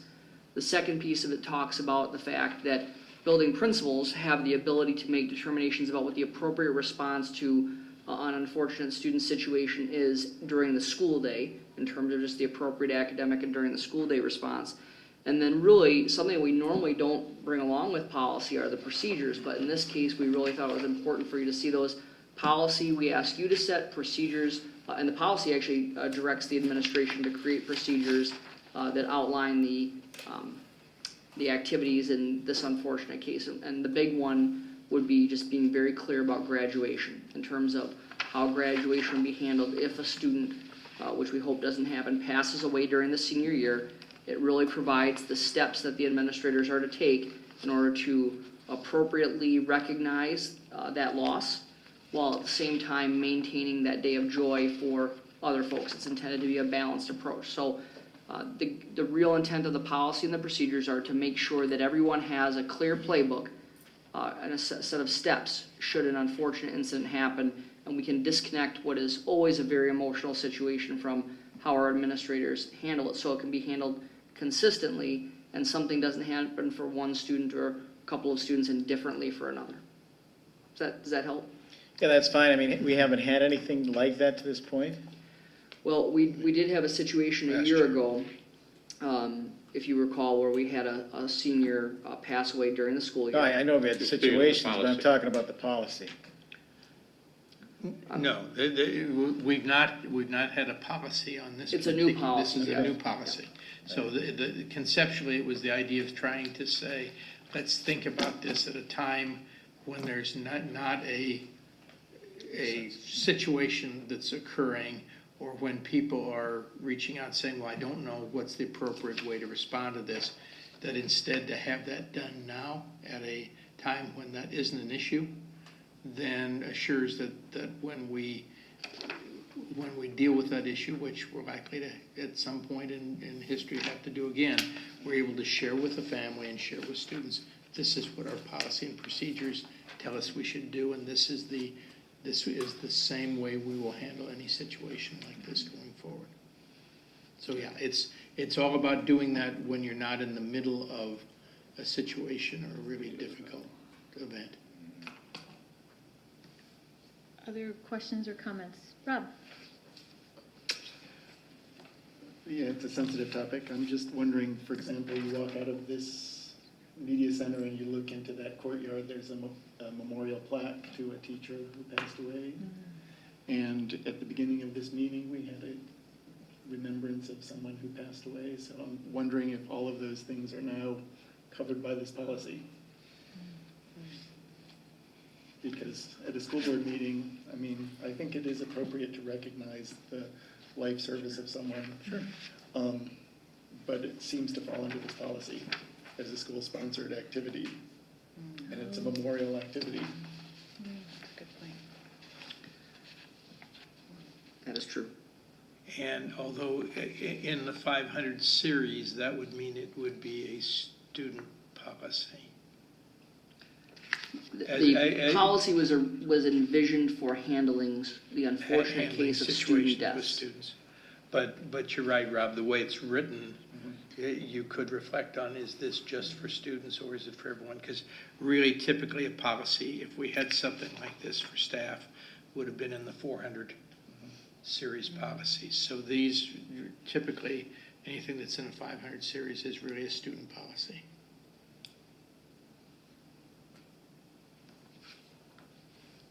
And if you want us to go back and do some additional clarification work, that's a piece we certainly can do. We had made the one clarification that Margaret had asked for at the last meeting. You'll notice that we had made the one change. But if there's some additional depth that you would like us to take a look at, and we're trying to balance with giving very prescriptive with the appropriate guidance for our administrators in those very difficult times. Right, I guess just because even though it is a 500 series, it says recognizes the loss of a member of the school community has great impact. So it's including everybody in that. The death of a teacher would have a serious impact on a student. So, so I think that has to be somehow worked out. And since part of the point of the policy is to make it super clear when emotions are running high, then probably avoiding that ambiguity, scrupulously avoiding that ambiguity is probably And I guess good. maybe the other question is, do we really need to create two separate policies? This one for students and a separate one in the 400 series for staff? Because if you look at the procedural piece, all of the procedural piece is really about kids. So it's following the loss of a student at the building. It's things about student efforts at graduation. So it just, the question becomes, and maybe the other piece is it that we create procedures for staff and procedures for students? Yeah, we could easily do that as well. I'm just talking now, guys. Yeah, no, it's some really good, Yeah. and I mean, it's important that when you pass a policy that we're clear. Ellen? I know Rob has something too, but I wondered, could we just have the addition of the loss of a student member of the school community, and then it's clear, then people that don't know that the 500 policies are about students and the 400, I don't know if that, rather than create another. Yeah, I'm just wondering, because you have things like drug-free workplace, which applies to both students and staff, even though it's a 400 level, so can these 500s also apply to staff, the way that the other is true? I like any policy discussion where we can get to the nuances of number and series. That's good stuff. I'm impressed we're talking about the 400 and 500 That's series. right, We haven't I love talked it. about that in years. Well, I think, again, the clarity is really important, and when it comes to a staff scenario, they can also be very different depending on the privacy of the family and some of those kinds of pieces. And the student piece is something that is, I think, has always will have a direct impact on everyone. I don't think it's as cut and dry when we talk about adults. It's still very difficult, but I think those situations can be different. But we certainly can go back, if you would like us to go back and take a look at some other pieces, because I do agree that, if you read this from saying a member of the school community, that could mean a number of different people. Well, and the idea being, if you were to simply amend it to say student member, you would then address the student side, and then we could create the staff side separately. I guess my only thought about doing that separately is, and I think as Matt is sharing, it is very likely that the things that might be included, especially procedurally for staff members, could be very, very different than what we do with students. especially with the fact that a lot of this is around graduation and memorials for kids. No. I would support Ellen's proposal to state that this is applicable to students. I'd like to get it in place. But I also don't believe that policies are retroactive. And so, with that in mind, this could apply to the students, wouldn't have to apply to what's existing in our community now, or in the campus now, but it could soon with the new policy. So I would get this one moving with that idea in mind and come back later with the other one. Okay. Fritz, you had a question? I was going to say, is it appropriate for me to, Yeah. should it, would you like to propose an amendment? Is that how this works? You can go ahead. Sure. Oh, okay. Because this is policy. I move that we amend this policy to include the word student before the word member of the school community. Okay. Is there a second? A second. Okay, seconded by Noel. Okay. So, okay, so we have a motion and a second. So we'll have, is there any discussion prior to the vote on the amendment? Does that address the concern that you're trying to get at? Yeah, I mean, it does for this policy addressing students. Yeah. I think that Okay. it still leaves it vague, so I think we need to cover what happens in the event of a staff member. I agree, and I think it's just something we weren't thinking there, because in terms of the broader piece, we were thinking because of the last situation that we dealt with was a situation with a student. And I think that was really where the focus was, but I think we sure could come back and think about a policy for staff members. Okay. So we had a motion and a second on the amendment with discussion. So all those in favor of the amendment, say aye. Aye. Aye. Opposed? Motion carries. So we'll move on to the vote on the amended motion, which now reads to approve School Board Policy 560 memorials as amended, adding the addition of the loss of a student member of the school community verbiage in the policy. So there was an initial motion and a second. So all those in favor of the amended motion, say aye. Right, we hadn't voted on that, correct? We voted on the. We voted on the amendment, we haven't voted on the main motion. Now we're voting. We're voting on the main motion with the amendment. Aye. Okay, all those opposed?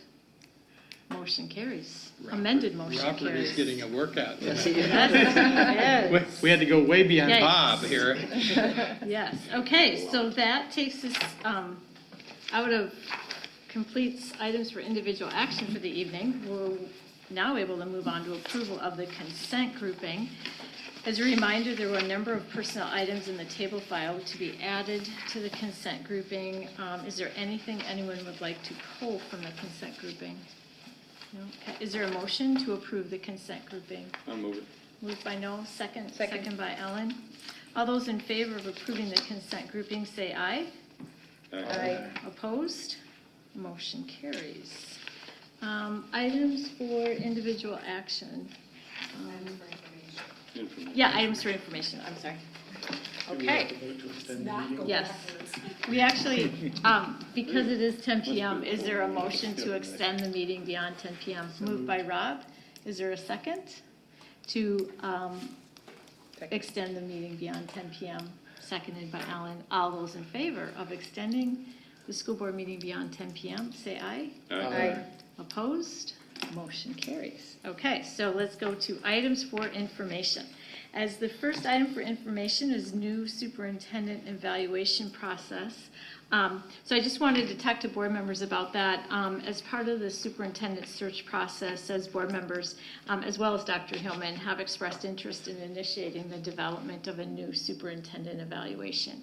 And for those of you who know, we have used the same document to evaluate our superintendent for over the course of several years. And as a result of some work by the Minnesota Association of School Administrators and the Minnesota School Board Association, there's a new evaluation process or evaluation that has been developed. So we've talked about the fact that in light of some of the new superintendent evaluation, the work that was done there, and then also the opportunity to have it be a natural outgrowth of our principal and teacher evaluations, I would like to recommend that we appoint a subcommittee to look at the MSBA and MASA evaluation document that's been created, as well as our own document, and look to develop a new superintendent evaluation for board approval.